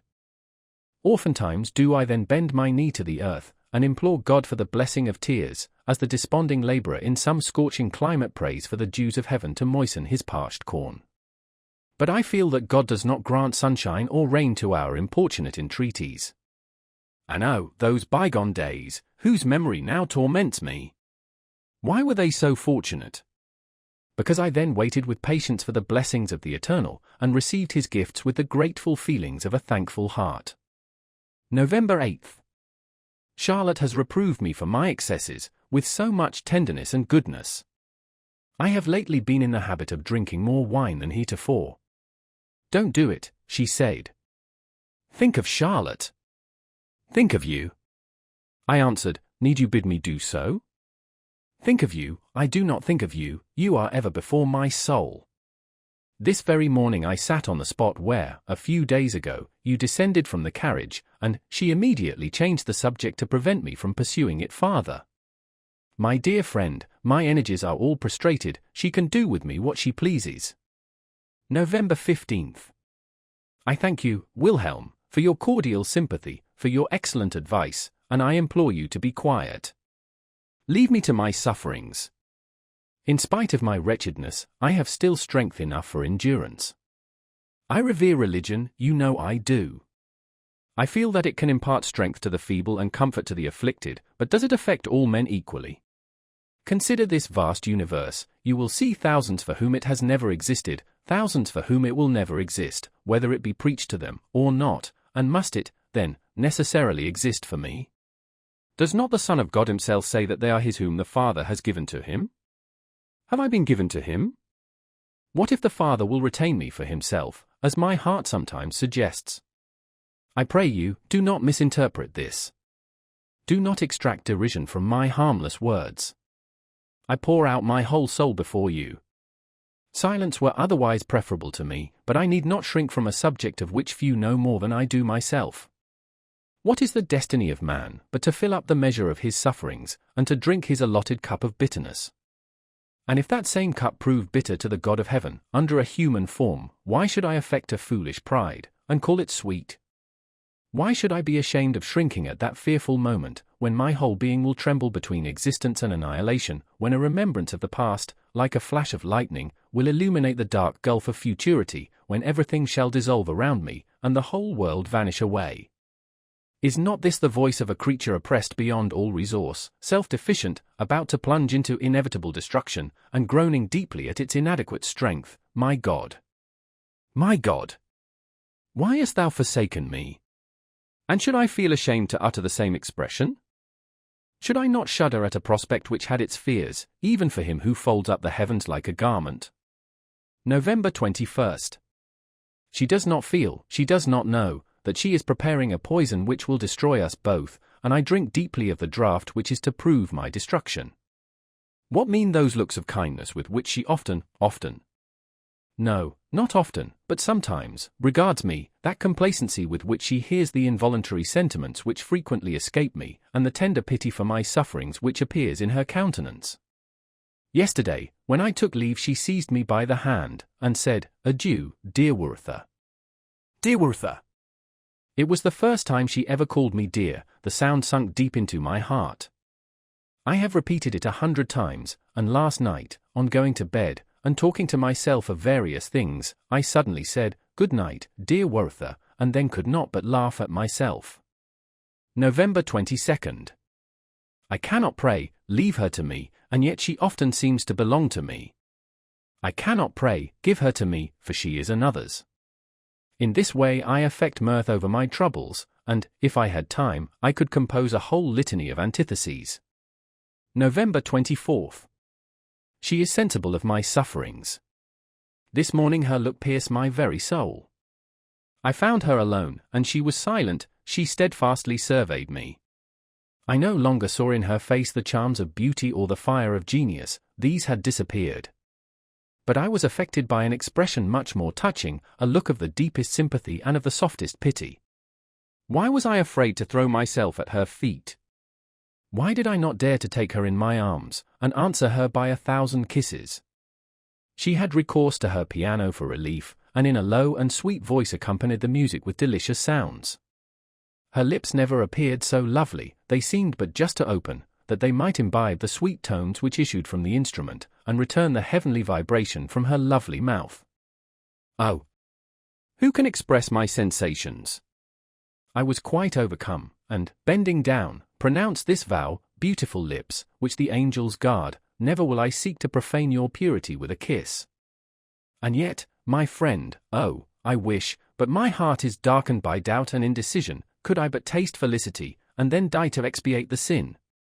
What sin? November 26th. Oftentimes I say to myself, "Thou alone art wretched, all other mortals are happy, none are distressed like thee." Then I read a passage in an ancient poet, and I seemed to understand my own heart. I have so much to endure. Have men before me ever been so wretched? November 30th. I shall never be myself again. Wherever I go, some fatality occurs to distract me. Even today, alas, for our destiny. Alas for human nature. About dinner time I went to walk by the riverside, for I had no appetite. Everything around seemed gloomy, a cold and damp easterly wind blew from the mountains, and black, heavy clouds spread over the plain. I observed at a distance a man in a tattered coat. He was wandering among the rocks, and seemed to be looking for plants. When I approached, he he turned round at the noise, and I saw that he had an interesting countenance in which a settled melancholy, strongly marked by benevolence, formed the principal feature. His long black hair was divided, and flowed over his shoulders. As his garb betokened a person of the lower order, I thought he would not take it ill if I inquired about his business, and I therefore asked what he was seeking. He replied, with a deep sigh, that he was looking for flowers, and could find none. But it is not the season, I observed, with a smile. Oh, there are so many flowers, he answered, as he came nearer to me. In my garden there are roses and honeysuckles of two sorts. One sort was given to me by my father. They grow as plentifully as weeds. I have been looking for them these 2 days, and cannot find them. There are flowers out there, yellow, blue, and red, and that centaury has a very pretty blossom, but I can find none of them. I observed his peculiarity, and therefore asked him, with an air of indifference, what he intended to do with his flowers. A strange smile overspread his countenance. Holding his finger to his mouth, he expressed a hope that I would not betray him, and he then informed me that he had promised to gather a nosegay for his mistress. "That is right," said I. "Oh," he replied, "she possesses many other things as well, she is very rich." "And yet," I continued, "she likes your nosegays." "Oh, she has jewels and crowns," he exclaimed. I asked who she was. If the States General would but pay me, he added, I should be quite another man. Alas! There was a time when I was so happy, but that is past, and I am now. He raised his swimming eyes to heaven. "And you were happy once?" I observed. "Ah, would I were so still," was his reply. "I was then as gay and contented as a man can be." An old woman, who was coming toward us, now called out, "Henry, Henry! Where are you? We have been looking for you everywhere. Come to dinner." "Is he your son?" I inquired, as I went toward her. "Yes," she said, "he is my poor, unfortunate son. The Lord has sent me a heavy affliction." I asked whether he had been long in this state. She answered, "He has been as calm as he is at present for about 6 months. I thank heaven that he has so far recovered. He was for 1 whole year quite raving, and chained down in a madhouse. Now he injures no one, but talks of nothing else than kings and queens. He used to be a very good, quiet youth, and helped to maintain me. He wrote a very fine hand, but all at once he became melancholy, was seized with a violent fever, grew distracted, and is now as you see. If I were only to tell you, sir," I interrupted her by asking what period it was in which he boasted of having been so happy. "Poor boy," she exclaimed, with a smile of compassion, "he means the time when he was completely deranged, a time he never ceases to regret, when he was in the madhouse, and unconscious of everything." I was thunderstruck. I placed a piece of money in her hand, and hastened away. "You were happy?" I exclaimed, as I returned quickly to the town, "as gay and contented as a man can be. God of heaven! And is this the destiny of man? Is he only happy before he has acquired his reason, or after he has lost it? Unfortunate being! And yet I envy your fate. I envy the delusion to which you are a victim. You go forth with joy to gather flowers for your princess, in winter, and grieve when you can find none, and cannot understand why they do not grow. But I wander forth without joy, without hope, without design, and I return as I came. You fancy what a man you would be if the States General paid you. Happy mortal, who can ascribe your wretchedness to an earthly cause? You do not know, you do not feel, that in your own distracted heart and disordered brain dwells the source of that unhappiness which all the potentates on earth cannot relieve. Let that man die unconsoled who can deride the invalid for undertaking a journey to distant, healthful springs, where he often finds only a heavier disease and a more painful death, or who can exult over the despairing mind of a sinner, who, to obtain peace of conscience and an alleviation of misery, makes a pilgrimage to the Holy Sepulchre. Each laborious step which galls his wounded feet in rough and untrodden paths pours a drop of balm into his troubled soul, and the journey of many a weary day brings a nightly relief to his anguished heart. Will you dare call this enthusiasm, ye crowd of pompous declaimers? Enthusiasm! O God! Thou sayest my tears. Thou hast allotted us our portion of misery. Must we also have brethren to persecute us, to deprive us of our consolation, of our trust in thee, and in thy love and mercy? For our trust in the virtue of the healing root, or in the strength of the vine, what is it else than a belief in thee from whom all that surrounds us derives its healing and restoring powers? Father, whom I know not, who at once wont to fill my soul, but who now hidest thy face from me, call me back to thee, be silent no longer, thy silence shall not delay a soul which thirsts after thee. What man, what father, could be angry with a son for returning to him suddenly, for falling on his neck, and exclaiming, I am here again, my father? Forgive me if I have anticipated my journey, and returned before the appointed time. The world is everywhere the same, a scene of labor and pain, of pleasure and reward, but what does it all avail? I am happy only where thou art, and in thy presence am I content to suffer or enjoy. And wouldst thou, Heavenly Father, banish such a child from thy presence? December 1st. Wilhelm, the man about whom I wrote to you, that man so enviable in his misfortunes, was secretary to Charlotte's father, and an unhappy passion for her which he cherished, concealed, and at length discovered, caused him to be dismissed from his situation. This made him mad. Think, whilst you peruse this plain narration, what an impression the circumstance has made upon me. But it was related to me by Albert with as much calmness as you will probably peruse it. December 4th. I implore your attention. It is all over with me. I can support this state no longer. Today I was sitting by Charlotte. She was playing upon her piano a succession of delightful melodies, with such intense expression. Her little sister was dressing her doll upon my lap. The tears came into my eyes. I leaned down, and looked intently at her wedding ring. My tears fell. Immediately she began to play that favorite, that divine, air which has so often enchanted me. I felt comfort from a recollection of the past, of those bygone days when that air was familiar to me, and then I recalled all the sorrows and the disappointments which I had since endured. I paced with hasty strides through the room, my heart became convulsed with painful emotions. At length I went up to her, and exclaimed with eagerness, for heaven's sake, play that air no longer. She stopped, and looked steadfastly at me. She then said, with a smile which sunk deep into my heart, Werther, you are ill, your dearest food is distasteful to you. But go, I entreat you, and endeavor to compose yourself. I tore myself away. God, thou sayest my torments, and wilt end them. December 6th. How her image haunts me! Waking or asleep, she fills my entire soul. Soon as I close my eyes, here, in my brain, where all the nerves of vision are concentrated, her dark eyes are imprinted. Here, I do not know how to describe it, but, if I shut my eyes, hers are immediately before me, dark as an abyss they open upon me, and absorb my senses. And what is man, that boasted demigod?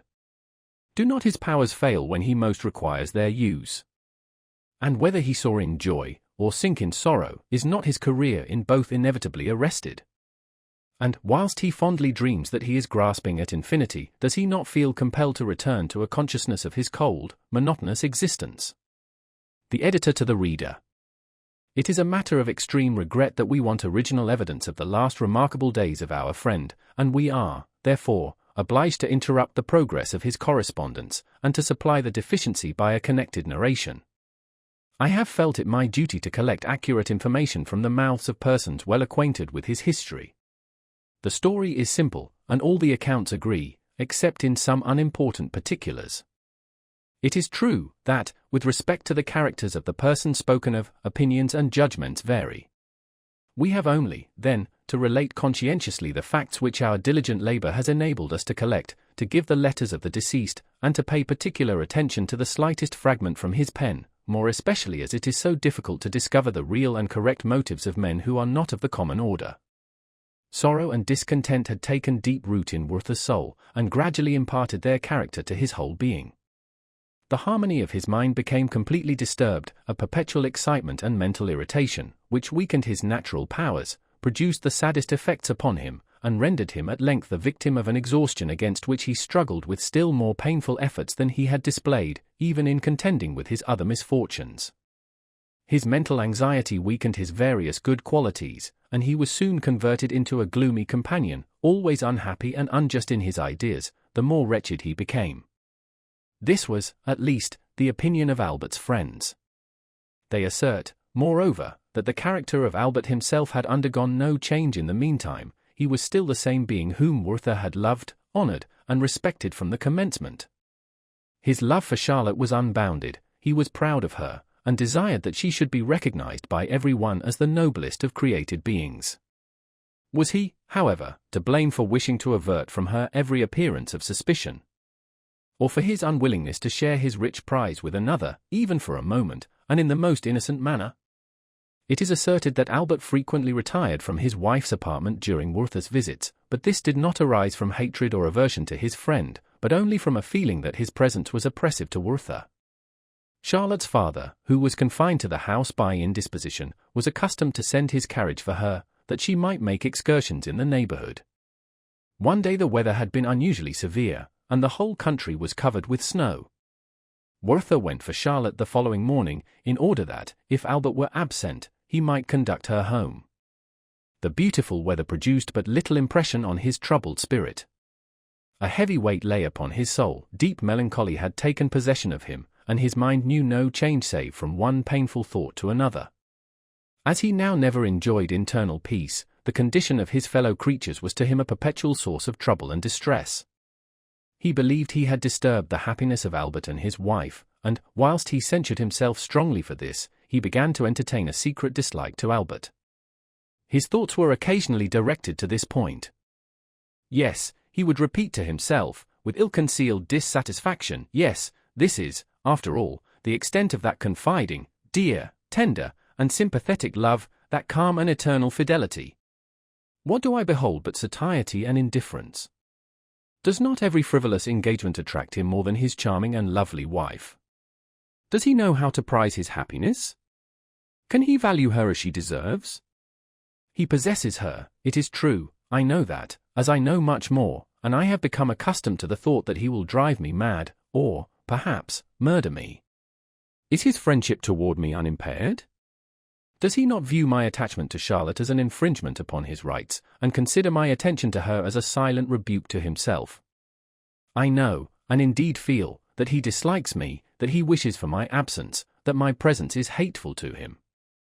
He would often pause when on his way to visit Charlotte, stand still, as though in doubt, and seem desirous of returning, but would nevertheless proceed, and, engaged in such thoughts and soliloquies as we have described, he finally reached the hunting lodge, with a sort of involuntary consent.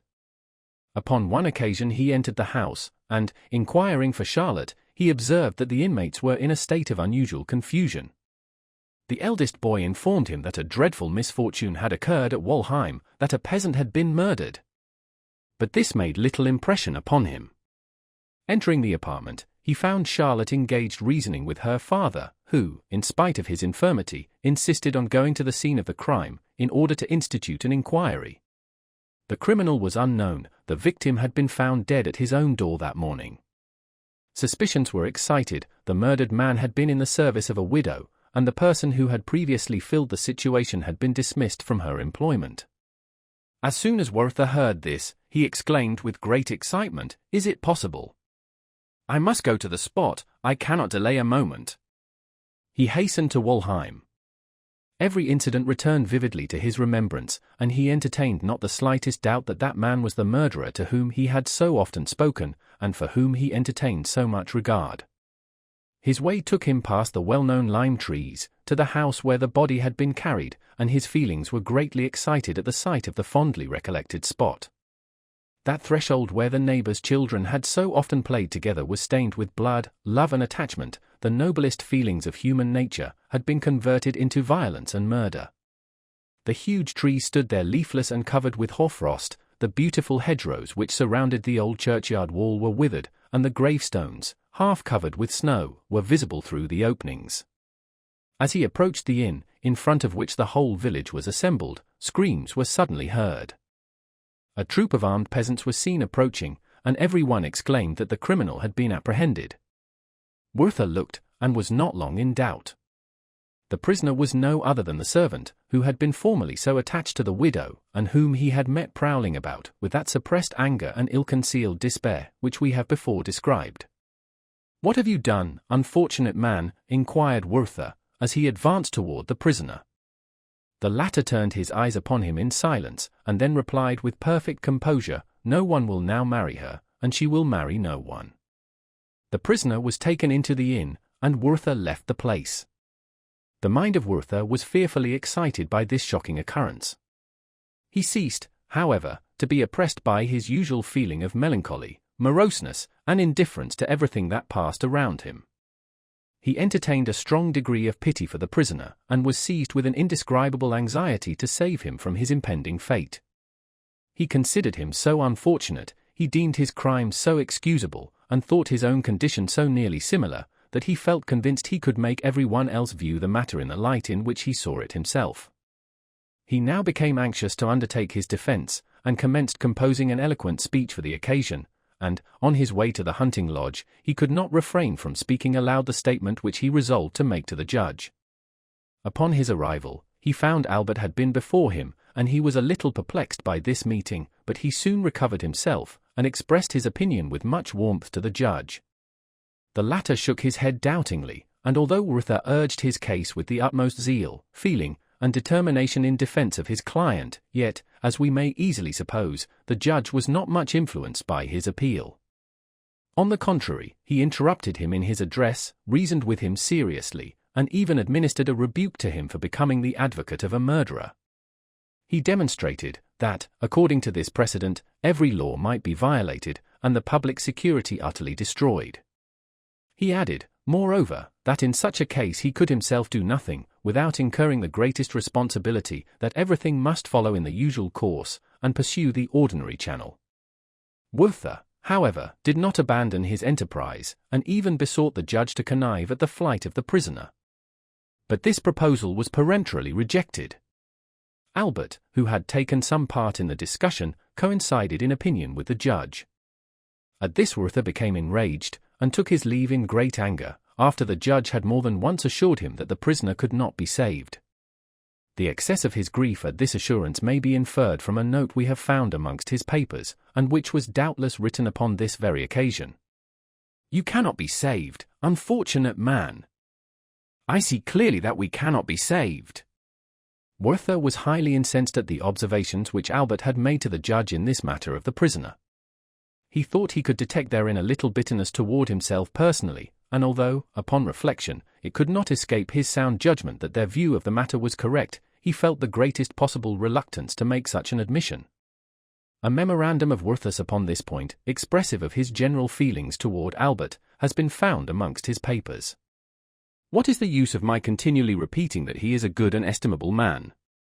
He is an inward torment to me, and I am incapable of being just toward him." One fine evening in winter, when the weather seemed inclined to thaw, Charlotte and Albert were returning home together. The former looked from time to time about her, as if she missed Werther's company. Albert began to speak of him, and censured him for his prejudices. He alluded to his unfortunate attachment, and wished it were possible to discontinue his acquaintance. "I desire it on our own account," he added, "and I request you will compel him to alter his deportment toward you, and to visit you less frequently. The world is censorious, and I know that here and there we are spoken of." Charlotte made no reply, and Albert seemed to feel her silence. At least, from that time he never again spoke of Werther, and, when she introduced the subject, he allowed the conversation to die away, or else he directed the discourse into another channel. The vain attempt Werther had made to save the unhappy murderer was the last feeble glimmering of a flame about to be extinguished. He sank almost immediately afterward into a state of gloom and inactivity, until he was at length brought to perfect distraction by learning that he was to be summoned as a witness against the prisoner, who asserted his complete innocence. His mind now became oppressed by the recollection of every misfortune of his past life. The mortification he had suffered at the ambassador's, and his subsequent troubles, were revived in his memory. He became utterly inactive. Destitute of energy, he was cut off from every pursuit and occupation which composed the business of common life, and he became a victim to his own susceptibility, and to his restless passion for the most amiable and beloved of women, whose peace he destroyed. In this unvarying monotony of existence his days were consumed, and his powers became exhausted without aim or design, until they brought him to a sorrowful end. A few letters which he left behind, and which we here subjoin, afford the best proofs of his anxiety of mind and of the depth of his passion, as well as of his doubts and struggles, and of his weariness of life. December 12. Dear Wilhelm, I am reduced to the condition of those unfortunate wretches who believe they are pursued by an evil spirit. Sometimes I am oppressed, not by apprehension or fear, but by an inexpressible internal sensation, which weighs upon my heart, and impedes my breath. Then I wander forth at night, even in this tempestuous season, and feel pleasure in surveying the dreadful scenes around me. Yesterday evening I went forth. A rapid thaw had suddenly set in. I had been informed that the river had risen, that the brooks had all overflowed their banks, and that the whole vale of Walheim was under water. Upon the stroke of 12 I hastened forth. I beheld a fearful sight. The foaming torrents rolled from the mountains in the moonlight, fields and meadows, trees and hedges, were confounded together, and the entire valley was converted into a deep lake, which was agitated by the roaring wind. And when the moon shone forth, and tinged the black clouds with silver, and the impetuous torrent at my feet foamed and resounded with awful and grand impetuosity, I was overcome by a mingled sensation of apprehension and delight. With extended arms I looked down into the yawning abyss, and cried, "Plunge!" For a moment my senses forsook me, in the intense delight of ending my sorrows and my sufferings by a plunge into that gulf. And then I felt as if I were rooted to the earth, and incapable of seeking an end to my woes. But my hour is not yet come, I feel it is not. O Wilhelm, how willingly could I abandon my existence to ride the whirlwind, or to embrace the torrent? And then might not rapture perchance be the portion of this liberated soul? I turned my sorrowful eyes toward a favorite spot, where I was accustomed to sit with Charlotte beneath a willow after a fatiguing walk. Alas!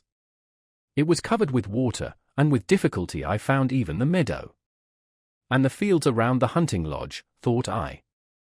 Has our dear bower been destroyed by this unpitying storm? And a beam of past happiness streamed upon me, as the mind of a captive is illumined by dreams of flocks and herds and bygone joys of home. But I am free from blame. I have courage to die. Perhaps I have, but I still sit here, like a wretched pauper, who collects faggots, and begs her bread from door to door, that she may prolong for a few days a miserable existence which she is unwilling to resign. December 15th. What is the matter with me, dear Wilhelm? I am afraid of myself. Is not my love for her of the purest, most holy, and most brotherly nature? Has my soul ever been sullied by a single sensual desire? But I will make no protestations. And now, ye nightly visions, how truly have those mortals understood you, who ascribe your various contradictory effects to some invincible power. This night I tremble at the avowal. I held her in my arms, locked in a close embrace, I pressed her to my bosom, and covered with countless kisses those dear lips which murmured in reply soft protestations of love. My sight became confused by the delicious intoxication of her eyes. Heavens! Is it sinful to revel again in such happiness, to recall once more those rapturous moments with intense delight? Charlotte! Charlotte! I am lost! My senses are bewildered, my recollection is confused, mine eyes are bathed in tears, I am ill, and yet I am well, I wish for nothing, I have no desires, it were better I were gone. Under the circumstances narrated above, a determination to quit this world had now taken fixed possession of Werther's soul. Since Charlotte's return, this thought had been the final object of all his hopes and wishes, but he had resolved that such a step should not be taken with precipitation, but with calmness and tranquillity, and with the most perfect deliberation. His troubles and internal struggles may be understood from the following fragment, which was found, without any date, amongst his papers, and appears to have formed the beginning of a letter to Wilhelm. Her presence, her fate, her sympathy for me, have power still to extract tears from my withered brain. One lifts up the curtain, and passes to the other side, that is all. And why all these doubts and delays? Because we know not what is behind, because there is no returning, and because our mind infers that all is darkness and confusion, where we have nothing but uncertainty. His appearance at length became quite altered by the effect of his melancholy thoughts, and his resolution was now finally and irrevocably taken, of which the following ambiguous letter, which he addressed to his friend, may appear to afford some proof. December 20th. I am grateful to your love, Wilhelm, for having repeated your advice so seasonably. Yes, You are right, it is undoubtedly better that I should depart. But I do not entirely approve your scheme of returning at once to your neighborhood. At least, I should like to make a little excursion on the way, particularly as we may now expect a continued frost, and consequently good roads. I am much pleased with your intention of coming to fetch me. Only delay your journey for a fortnight, and wait for another letter from me. One should gather nothing before it is ripe, and a fortnight sooner or later makes a great difference. Entreat my mother to pray for her son, and tell her I beg her pardon for all the unhappiness I have occasioned her. It has ever been my fate to give pain to those whose happiness I should have promoted. Adieu, my dearest friend. May every blessing of heaven attend you.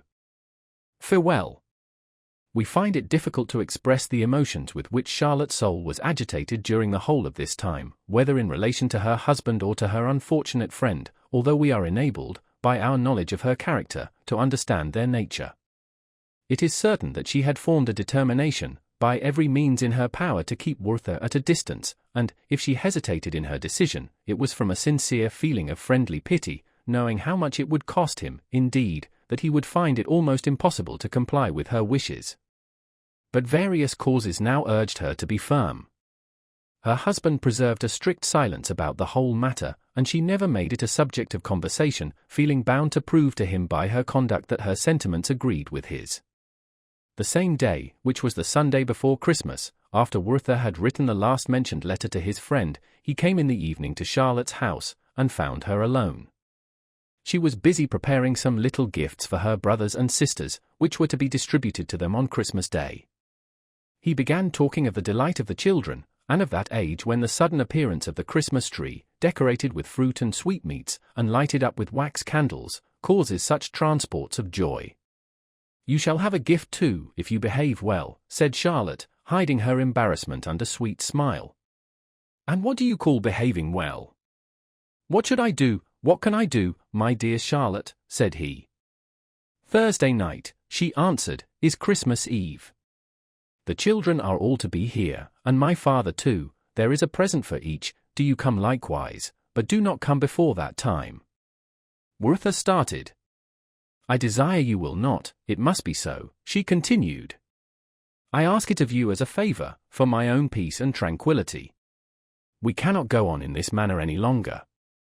He turned away his face, walked hastily up and down the room, muttering indistinctly, we cannot go on in this manner any longer.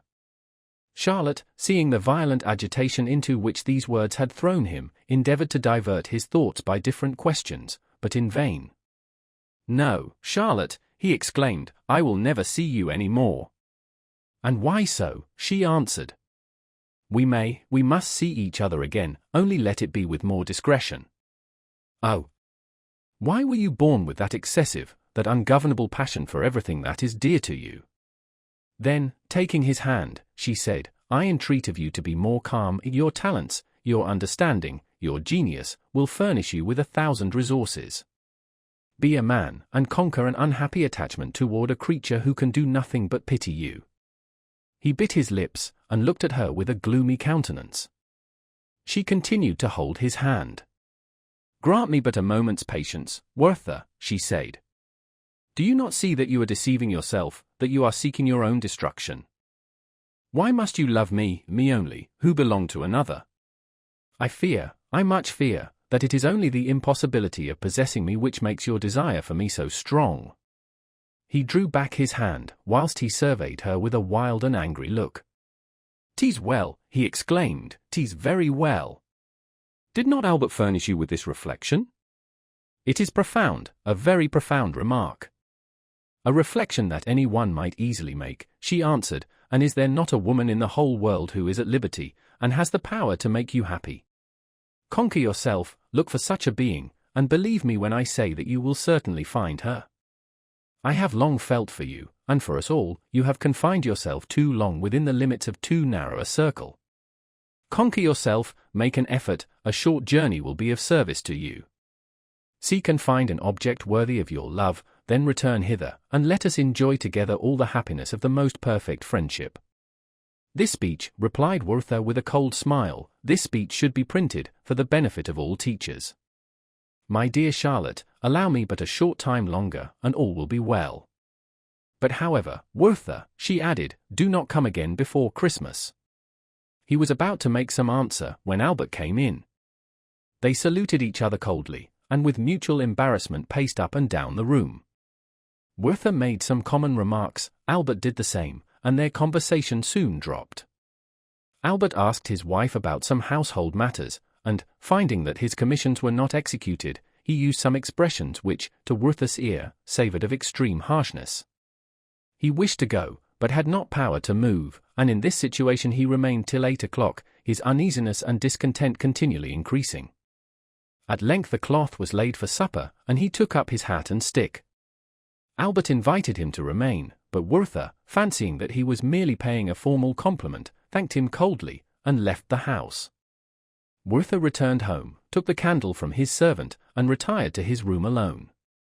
He talked for some time with great earnestness to himself, wept aloud, walked in a state of great excitement through his chamber, till at length, without undressing, he threw himself on the bed, where he was found by his servant at 11 o'clock, when the latter ventured to enter the room, and take off his boots. Werther did not prevent him, but forbade him to come in the morning till he should ring. On Monday morning, the 21st of December, he wrote to Charlotte the following letter, which was found, sealed, on his bureau after his death, and was given to her. I shall insert it in fragments, as it appears, from several circumstances, to have been written in that manner. It is all over, Charlotte, I am resolved to die.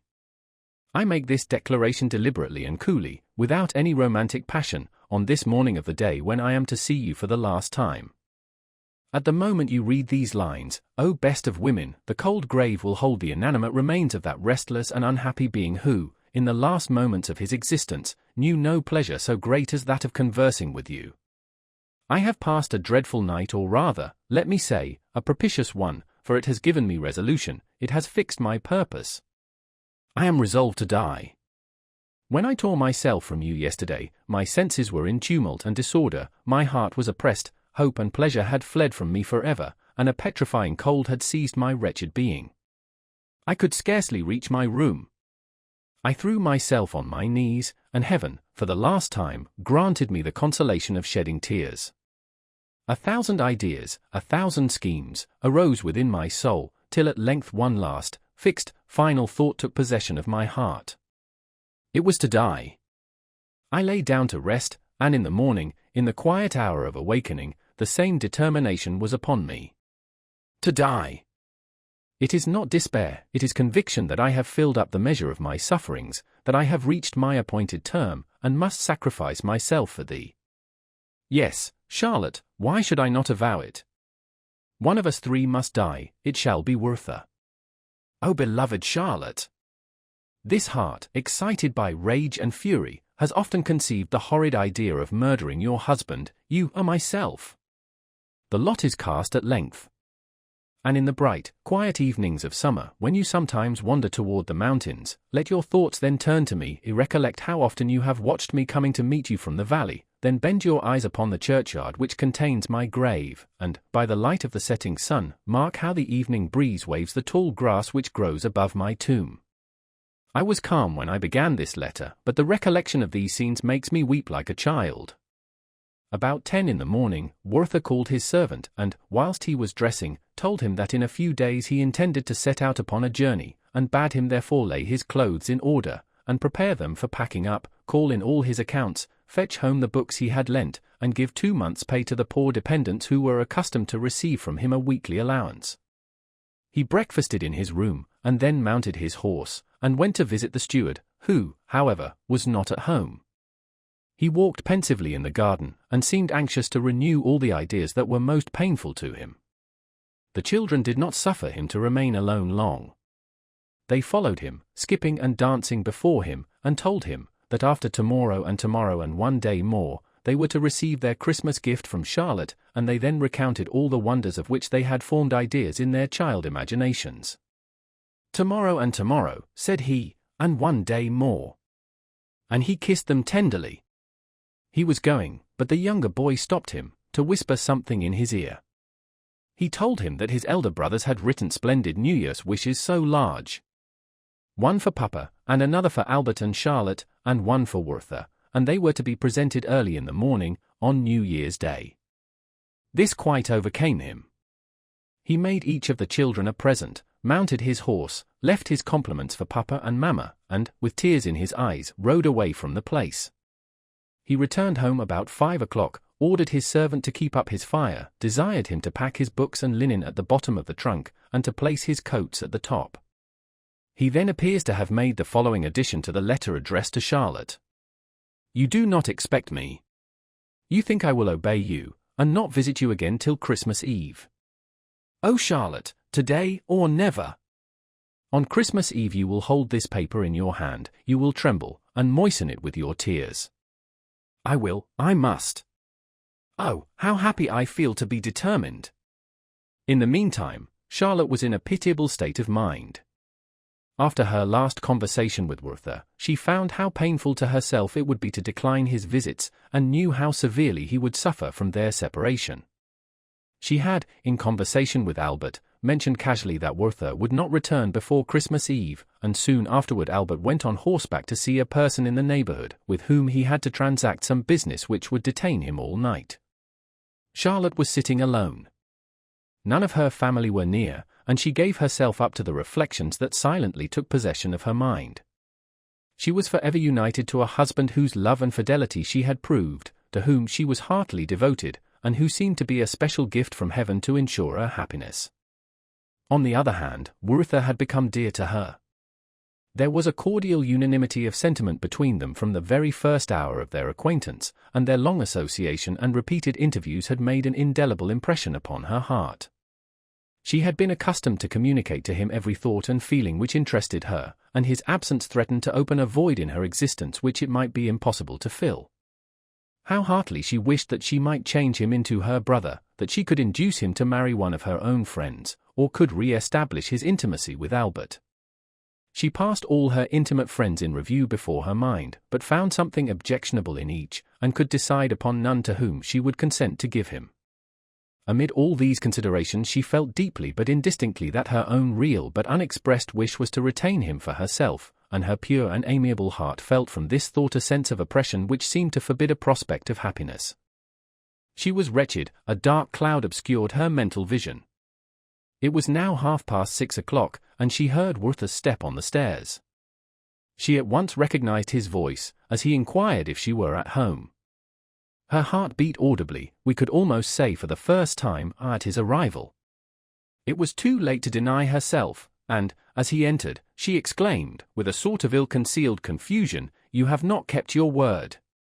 "I promised nothing," he answered. "But you should have complied, at least for my sake," she continued. "I implore you, for both our sakes." She scarcely knew what she said or did, and sent for some friends, who, by their presence, might prevent her being left alone with Werther. He put down some books he had brought with him, then made inquiries about some others, until she began to hope that her friends might arrive shortly, entertaining at the same time a desire that they might stay away. At one moment she felt anxious that the servant should remain in the adjoining room, then she changed her mind. Werther, meanwhile, walked impatiently up and down. She went to the piano, and determined not to retire. She then collected her thoughts, and sat down quietly at Werther's side, who had taken his usual place on the sofa. "Have you brought nothing to read?" she inquired. He had nothing. "There in my drawer," she continued, "you will find your own translation of some of the songs of Ossian. I have not yet read them, as I have still hoped to hear you recite them, but, for some time past, I have not been able to accomplish such a wish." He smiled, and went for the manuscript, which he took with a shudder. He sat down, and, with eyes full of tears, he began to read. "Star of descending night! Fair is thy light in the west. Thou liftest thy unshorn head from thy cloud, thy steps are stately on thy hill. What dost thou behold in the plain? The stormy winds are laid. The murmur of the torrent comes from afar. Roaring waves climb the distant rock. The flies of evening are on their feeble wings, the hum of their course is on the field. What dost thou behold, fair light? But thou dost smile and depart. The waves come with joy around thee, they bathe thy lovely hair. Farewell, thou silent beam. Let the light of ocean soul arise. And it does arise in its strength. I behold my departed friends. Their gathering is on Laura, as in the days of other years. Fingal comes like a watery column of mist. His heroes are around, and see the bards of song, grey-haired Ullin, stately Rhino, Alpin with the tuneful voice, the soft complaint of Minona. How are ye changed, my friends, since the days of Selma's feast, when we contended, like gales of spring as they fly along the hill, and bend by turns the feebly whistling grass. Minona came forth in her beauty, with downcast look and tearful eye. Her hair was flying slowly with the blast that rushed unfrequent from the hill. The souls of the heroes were sad when she raised the tuneful voice. Oft had they seen the grave of Salgar, the dark dwelling of white-bosomed Colma. Colma left alone on the hill with all her voice of song. Salgar promised to come. But the night descended around. Hear the voice of Colma when she sat alone on the hill. Colma. It is night, I am alone, forlorn on the hill of storms. The wind is heard on the mountain. The torrent is howling down the rock. No hut receives me from the rain, forlorn on the hill of winds. Rise, moon, from behind thy clouds. Stars of the night, arise. Lead me, some light, to the place where my love rests from the chase alone. His bow near him unstrung, his dogs panting around him. But here I must sit alone by the rock of the mossy stream. The stream and the wind roar aloud. I hear not the voice of my love. Why delays my Salgar, why the chief of the hill his promise? Here is the rock and here the tree. Here is the roaring stream. Thou didst promise with night to be here. Ah! Whither is my Salgar gone? With thee I would fly from my father, with thee from my brother of pride. Our race have long been foes, we are not foes, O Salgar. Cease a little while, O wind. Stream, be thou silent a while. Let my voice be heard around. Let my wanderer hear me. Salgar. It is Colma who calls. Here is the tree and the rock. Salgar, my love, I am here. Why delayest thou thy coming? Lo! The calm moon comes forth. The flood is bright in the vale. The rocks are grey on the steep. I see him not on the brow. His dogs come not before him with tidings of his near approach. Here I must sit alone. Who lie on the heath beside me? Are they my love and my brother? Speak to me, O my friends. To Colma they give no reply. Speak to me, I am alone. My soul is tormented with fears. Ah, they are dead. Their swords are red from the fight. O my brother! My brother! Why hast thou slain my Salgar? Why, O Salgar, hast thou slain my brother? Dear were ye both to me. What shall I say in your praise? Thou wert fair on the hill among thousands. He was terrible in fight. Speak to me. Hear my voice. Hear me, sons of my love. They are silent. Silent forever. Cold, cold, are their breasts of clay. Oh, from the rock on the hill, from the top of the windy steep, speak, ye ghosts of the dead. Speak, I will not be afraid. Whither are ye gone to rest? In what cave of the hill shall I find the departed? No feeble voice is on the gale, no answer half drowned in the storm. I sit in my grief, I wait for morning in my tears. Rear the tomb, ye friends of the dead. Close it not till Colma come. My life flies away like a dream. Why should I stay behind? Here shall I rest with my friends, by the stream of the sounding rock. When night comes on the hill, when the loud winds arise, my ghost shall stand in the blast, and mourn the death of my friends. The hunter shall hear from his booth, he shall fear, but love my voice. For sweet shall my voice be for my friends, pleasant were her friends to Colma. Such was thy song, Minona, softly blushing daughter of Torman. Our tears descended for Colma, and our souls were sad. Ullin came with his harp, he gave the song of Alpin. The voice of Alpin was pleasant, the soul of Rhino was a beam of fire. But they had rested in the narrow house, their voice had ceased in Selma. Alin had returned one day from the chase before the heroes fell. He heard their strife on the hill, their song was soft, but sad. They mourned the fall of Mora, first of mortal men. His soul was like the soul of Fingal, his sword like the sword of Oscar. But he fell, and his father mourned, his sister's eyes were full of tears. Minona's eyes were full of tears, the sister of Carborn Mora. She retired from the song of Alin, like the moon in the west, when she foresees the shower, and hides her fair head in a cloud. I touched the harp with Alin, the song of morning rose.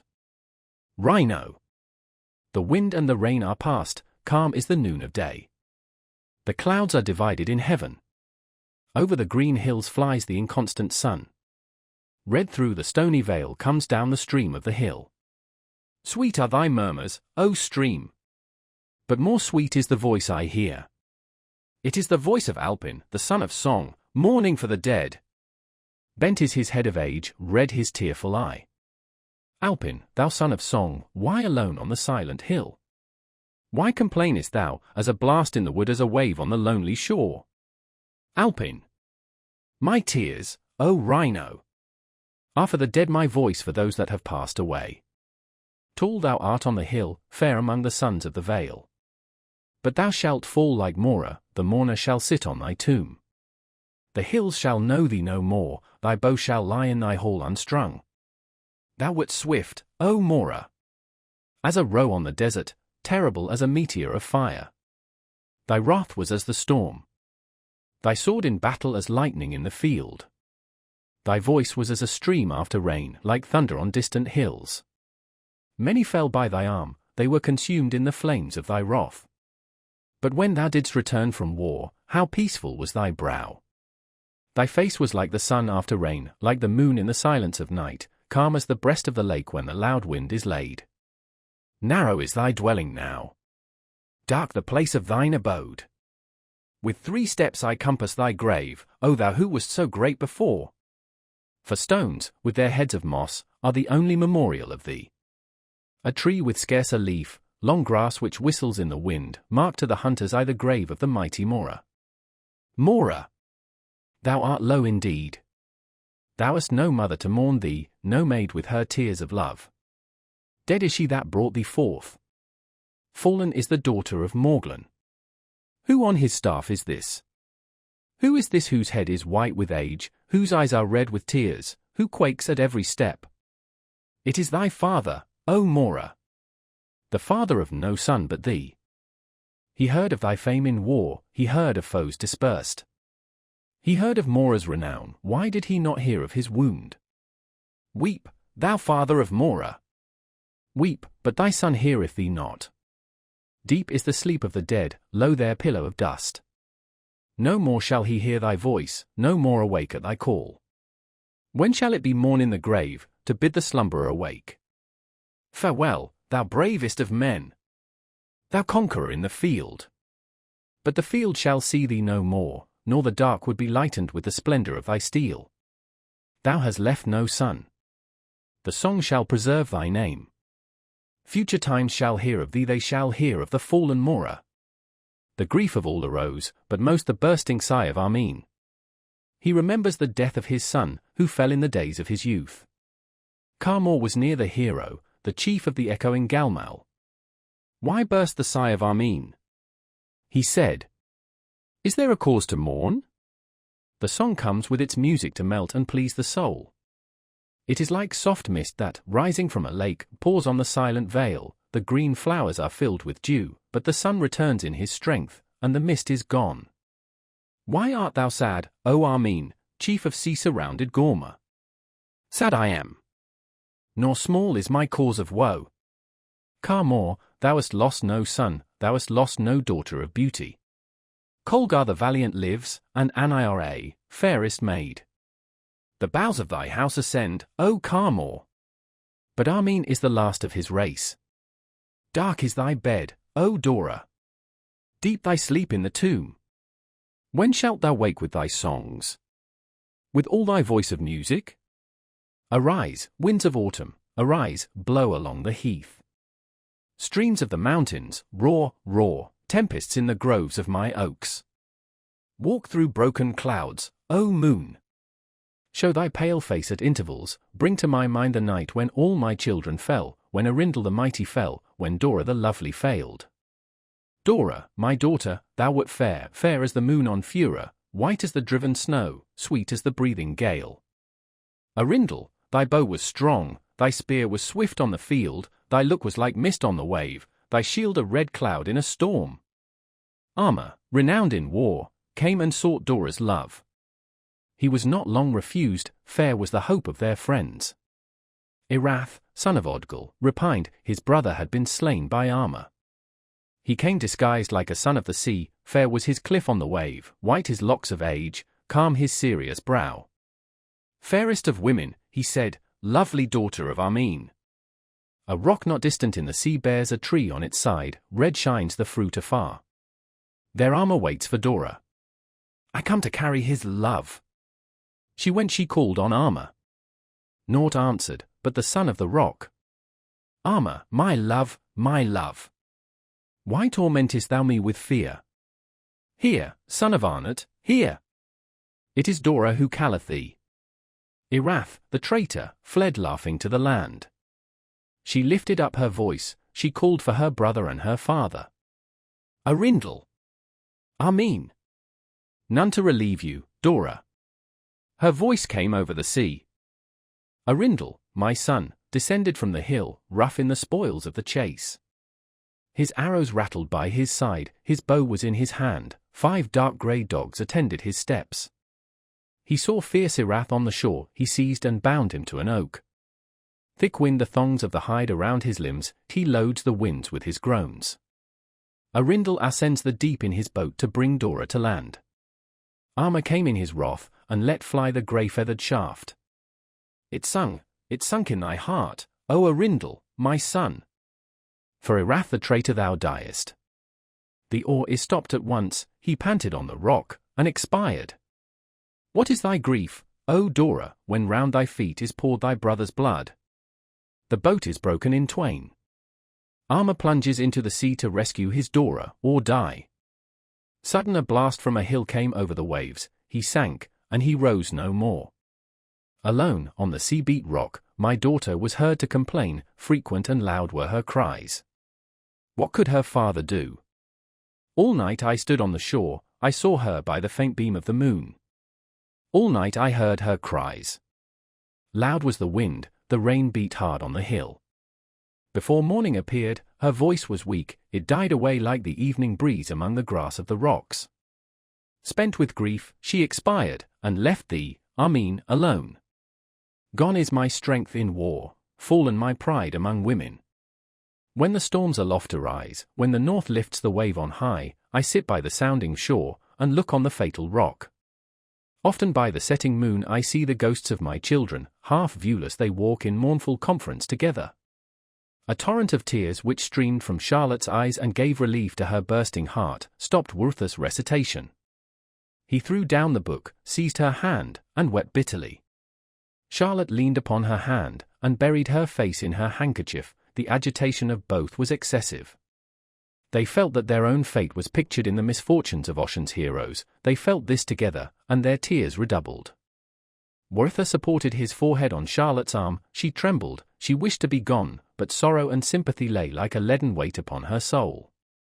She recovered herself shortly, and begged Werther, with broken sobs, to leave her, implored him with the utmost earnestness to comply with her request. He trembled, his heart was ready to burst, then, taking up the book again, he recommenced reading, in a voice broken by sobs. Why dost thou waken me, O spring? Thy voice woos me, exclaiming, I refresh thee with heavenly dews, but the time of my decay is approaching, the storm is nigh that shall wither my leaves. Tomorrow the traveller shall come, he shall come, who beheld me in beauty, his eye shall seek me in the field around, but he shall not find me. The whole force of these words fell upon the unfortunate Werther. Full of despair, he threw himself at Charlotte's feet, seized her hands, and pressed them to his eyes and to his forehead. An apprehension of his fatal project now struck her for the first time. Her senses were bewildered. She held his hands, pressed them to her bosom, and, leaning toward him with emotions of the tenderest pity, her warm cheek touched his. They lost sight of everything. The world disappeared from their eyes. He clasped her in his arms, strained her to his bosom, and covered her trembling lips with passionate kisses.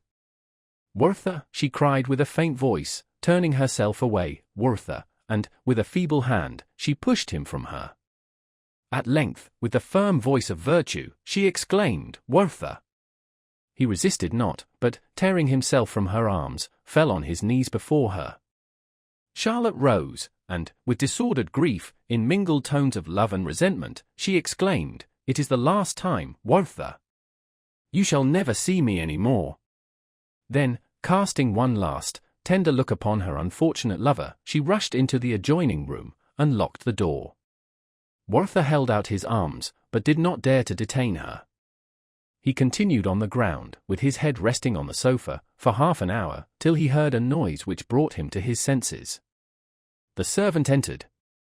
He then walked up and down the room, and, when he was again left alone, he went to Charlotte's door, and, in a low voice, said, "Charlotte, Charlotte. But one word more, one last adieu." She returned no answer. He stopped, and listened, and entreated, but all was silent. At length he tore himself from the place, crying, "Adieu, Charlotte, adieu forever." Werther ran to the gate of the town. The guards, who knew him, let him pass in silence. The night was dark and stormy, it rained and snowed. He reached his own door about 11. His servant, although seeing him enter the house without his hat, did not venture to say anything, and, as he undressed his master, he found that his clothes were wet. His hat was afterward found on the point of a rock overhanging the valley, and it is inconceivable how he could have climbed to the summit on such a dark, tempestuous night without losing his life.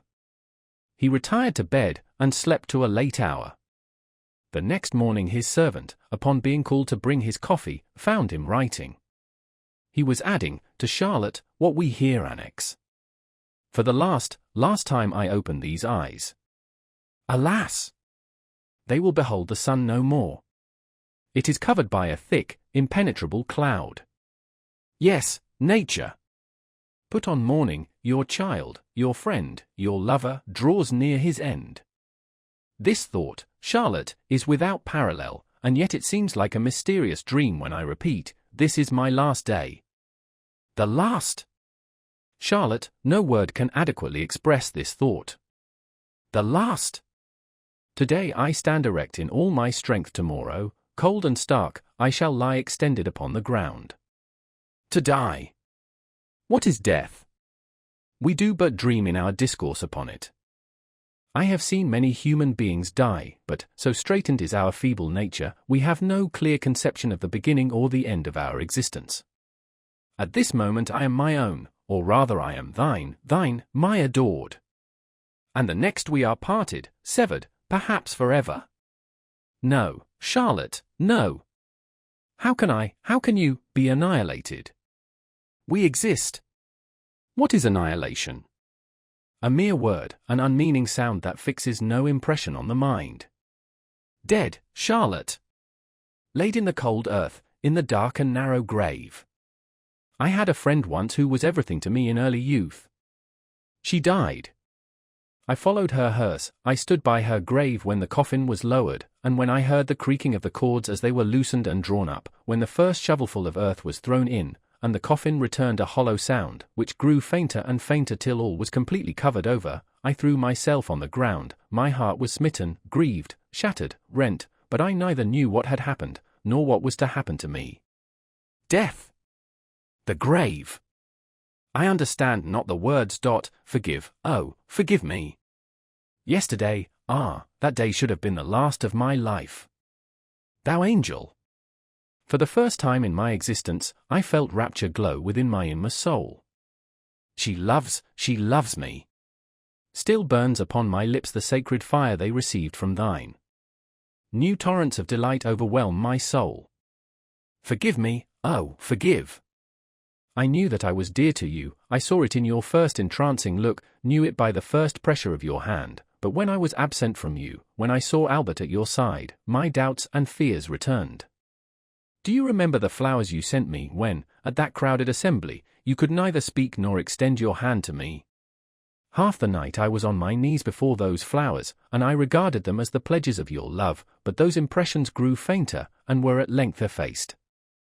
Everything passes away, but a whole eternity could not extinguish the living flame which was yesterday kindled by your lips, and which now burns within me. She loves me. These arms have encircled her waist, these lips have trembled upon hers. She is mine. Yes, Charlotte, you are mine forever. And what do they mean by saying Albert is your husband? He may be so for this world, and in this world it is a sin to love you, to wish to tear you from his embrace. Yes, it is a crime, and I suffer the punishment, but I have enjoyed the full delight of my sin. I have inhaled a balm that has revived my soul. From this hour you are mine, yes, Charlotte, you are mine. I go before you. I go to my father and to your father. I will pour out my sorrows before him, and he will give me comfort till you arrive. Then will I fly to meet you. I will claim you, and remain your eternal embrace, in the presence of the Almighty. I do not dream, I do not rave. Drawing nearer to the grave my perceptions become clearer. We shall exist, we shall see each other again, we shall behold your mother, I shall behold her, and expose to her my inmost heart. Your mother, your image. About 11 o'clock Werther asked his servant if Albert had returned. He answered, yes, for he had seen him pass on horseback, upon which Werther sent him the following note, unsealed. Be so good as to lend me your pistols for a journey. Adieu. Charlotte had slept little during the past night. All her apprehensions were realized in a way that she could neither foresee nor avoid. Her blood was boiling in her veins, and 1,000 painful sensations rent her pure heart. Was it the ardor of Werther's passionate embraces that she felt within her bosom? Was it anger at his daring? Was it the sad comparison of her present condition with former days of innocence, tranquility, and self-confidence? How could she approach her husband, and confess a scene which she had no reason to conceal, and which she yet felt, nevertheless, unwilling to avow? They had preserved so long a silence toward each other, and should she be the first to break it by so unexpected a discovery? She feared that the mere statement of Werther's visit would trouble him, and his distress would be heightened by her perfect candor. She wished that he could see her in her true light, and judge her without prejudice, but was she anxious that he should read her inmost soul? On the other hand, could she deceive a being to whom all her thoughts had ever been exposed as clearly as crystal, and from whom no sentiment had ever been concealed? These reflections made her anxious and thoughtful. Her mind still dwelt on Werther, who was now lost to her, but whom she could not bring herself to resign, and for whom she knew nothing was left but despair if she should be lost to him forever. A recollection of that mysterious estrangement which had lately subsisted between herself and Albert, and which she could never thoroughly understand, was now beyond measure painful to her. Even the prudent and the good have before now hesitated to explain their mutual differences, and have dwelt in silence upon their imaginary grievances, until circumstances have become so entangled, that in that critical juncture, when a calm explanation would have saved all parties, an understanding was impossible. And thus if domestic confidence had been earlier established between them, if love and kind forbearance had mutually animated and expanded their hearts, it might not, perhaps, even yet have been too late to save our friend. But we must not forget one remarkable circumstance. We may observe from the character of Werther's correspondence that he had never affected to conceal his anxious desire to quit this world. He had often discussed the subject with Albert, and, between the latter and Charlotte, it had not unfrequently formed a topic of conversation. Albert was so opposed to the very idea of such an action, that, with a degree of irritation unusual in him, he had more than once given Werther to understand that he doubted the seriousness of his threats, and not only turned them into ridicule, but caused Charlotte to share his feelings of incredulity. Her heart was thus tranquilized when she felt disposed to view the melancholy subject in a serious point of view, though she never communicated to her husband the apprehension she sometimes experienced. Albert, upon his return, was received by Charlotte with ill-concealed embarrassment. He was himself out of humor, his business was unfinished, and he had just discovered that the neighboring official with whom he had to deal was an obstinate and narrow-minded personage. Many things had occurred to irritate him. He inquired whether anything had happened during his absence, and Charlotte hastily answered that Werther had been there on the evening previously. He then inquired for his letters, and was answered that several packages had been left in his study. He thereon retired, leaving Charlotte alone. The presence of the being she loved and honored produced a new impression on her heart. The recollection of his generosity, kindness, and affection had calmed her agitation. A secret impulse prompted her to follow him. She took her work and went to his study, as was often her custom. He was busily employed opening and reading his letters. It seemed as if the contents of some were disagreeable. She asked some questions, he gave short answers, and sat down to write. Several hours passed in this manner, and Charlotte's feelings became more and more melancholy. She felt the extreme difficulty of explaining to her husband, under any circumstances, the weight that lay upon her heart, and her depression became every moment greater, in proportion as she endeavored to hide her grief, and to conceal her tears. The arrival of Werther's servant occasioned her the greatest embarrassment. He gave Albert a note, which the latter coldly handed to his wife, saying, at the same time, "Give him the pistols. I wish him a pleasant journey," he added, turning to the servant.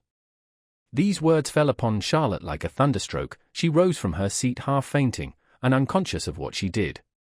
She walked mechanically toward the wall, took down the pistols with a trembling hand, slowly wiped the dust from them, and would have delayed longer, had not Albert hastened her movements by an impatient look. She then delivered the fatal weapons to the servant, without being able to utter a word. As soon as he had departed, she folded up her work, and retired at once to her room, her heart overcome with the most fearful forebodings. She anticipated some dreadful calamity. She was at one moment on the point of going to her husband, throwing herself at his feet, and acquainting him with all that had happened on the previous evening, that she might acknowledge her fault, and explain her apprehensions. Then she saw that such a step would be useless, as she would certainly be unable to induce Albert to visit Werther.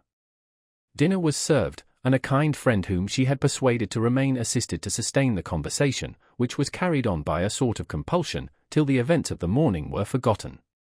When the servant brought the pistols to Werther, the latter received them with transports of delight upon hearing that Charlotte had given them to him with her own hand. He ate some bread, drank some wine, sent his servant to dinner, and then sat down to write as follows. "They have been in your hands, you wiped the dust from them. I kiss them 1,000 times, you have touched them. Yes, heaven favors my design, and you, Charlotte, provide me with the fatal instruments. It was my desire to receive my death from your hands, and my wish is gratified. I have made inquiries of my servant. You trembled when you gave him the pistols, but you bade me no adieu. Wretched, wretched that I am, not one farewell. How could you shut your heart against me in that hour which makes you mine forever? Charlotte, ages cannot efface the impression. I feel you cannot hate the man who so passionately loves you." After dinner he called his servant, desired him to finish the packing up, destroyed many papers, and then went out to pay some trifling debts. He soon returned home, then went out again, notwithstanding the rain, walked for some time in the Count's garden, and afterward proceeded farther into the country. Toward evening he came back once more, and resumed his writing.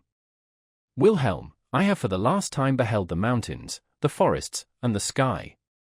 Farewell. And you, my dearest mother, forgive me. Console her, Wilhelm. God bless you. I have settled all my affairs.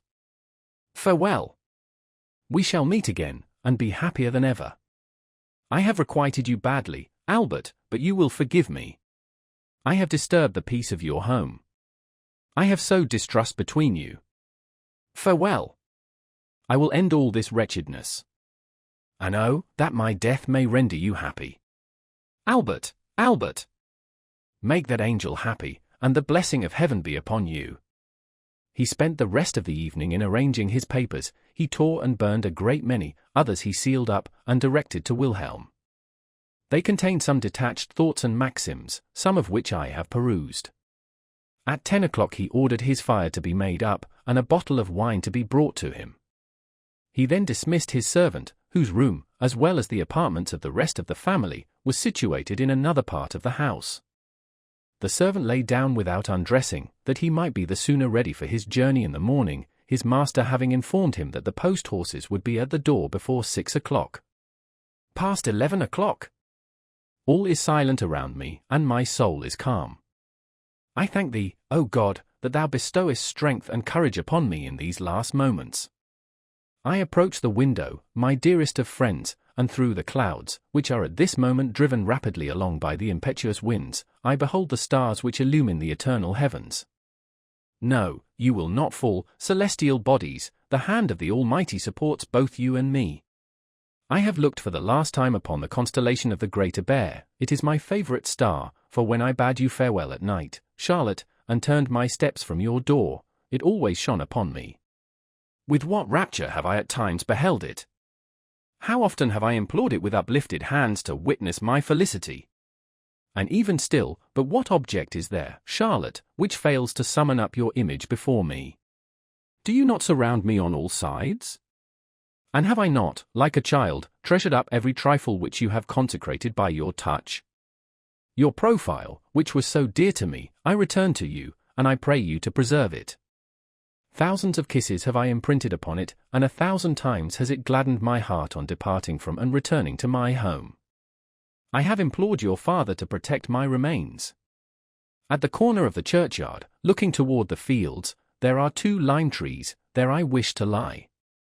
Your father can, and doubtless will, do this much for his friend.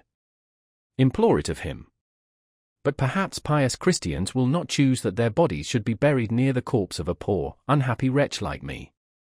Then let me be laid in some remote valley or near the highway, where the priest and Levite may bless themselves as they pass by my tomb, whilst the Samaritan will shed a tear for my fate. See, Charlotte, I do not shudder to take the cold and fatal cup, from which I shall drink the draught of death. Your hand presents it to me, and I do not tremble. All is now concluded, the wishes and the hopes of my existence are fulfilled. With cold, unflinching hand I knock at the brazen portals of death. Oh, that I had enjoyed the bliss of dying for you! How gladly would I have sacrificed myself for you, Charlotte! And could I but restore peace and joy to your bosom, with what resolution, with what joy, would I not meet my fate? But it is the lot of only a chosen few to shed their blood for their friends, and by their death to augment, 1,000 times, the happiness of those by whom they are beloved. I wish, Charlotte, to be buried in the dress I wear at present. It has been rendered sacred by your touch. I have begged this favor of your father. My spirit soars above my sepulchre. I do not wish my pockets to be searched. The knot of pink ribbon which you wore on your bosom the first time I saw you, surrounded by the children, oh, kiss them 1,000 times for me, and tell them the fate of their unhappy friend. I think I see them playing around me.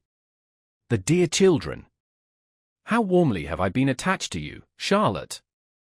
Since the first hour I saw you, how impossible have I found it to leave you. This ribbon must be buried with me, it was a present from you on my birthday. How confused it all appears! Little did I then think that I should journey this road. But peace! I pray you, peace! They are loaded, the clock strikes 12. I say Amen. Charlotte, Charlotte! Farewell, farewell! A neighbor saw the flash, and heard the report of the pistol, but as everything remained quiet, he thought no more of it. In the morning, at 6 o'clock, the servant went into Werther's room with a candle. He found his master stretched upon the floor, weltering in his blood, and the pistols at his side. He called, he took him in his arms, but received no answer. Life was not yet quite extinct. The servant ran for a surgeon, and then went to fetch Albert. Charlotte heard the ringing of the bell, a cold shudder seized her. She wakened her husband, and they both rose. The servant, bathed in tears, faltered forth the dreadful news. Charlotte fell senseless at Albert's feet. When the surgeon came to the unfortunate Werther, he was still lying on the floor, and his pulse beat, but his limbs were cold. The bullet, entering the forehead, over the right eye, had penetrated the skull. A vein was opened in his right arm, the blood came, and he still continued to breathe. From the blood which flowed from the chair, it could be inferred that he had committed the rash act sitting at his bureau, and that he afterward fell upon the floor. He was found lying on his back near the window. He was in full dress costume. The house, the neighborhood, and the whole town were immediately in commotion. Albert arrived. They had laid Werther on the bed, his head was bound up, and the paleness of death was upon his face. His limbs were motionless, but he still breathed, at one time strongly, then weaker. His death was momently expected. He had drunk only 1 glass of the wine. Emilia Galotti lay open upon his bureau. I shall say nothing of Albert's distress, or of Charlotte's grief. The old steward hastened to the house immediately upon hearing the news. He embraced his dying friend amid a flood of tears. His eldest boys soon followed him on foot. In speechless sorrow they threw themselves on their knees by the bedside, and kissed his hands and face. The eldest, who was his favorite, hung over him till he expired, and even then he was removed by force. At 12 o'clock Werther breathed his last. The presence of the steward, and the precautions he had adopted, prevented a disturbance, and that night, at the hour of 11, he caused the body to be interred in the place which Werther had selected for himself. The steward and his sons followed the corpse to the grave. Albert was unable to accompany them. Charlotte's life was despaired of. The body was carried by laborers. No priest attended.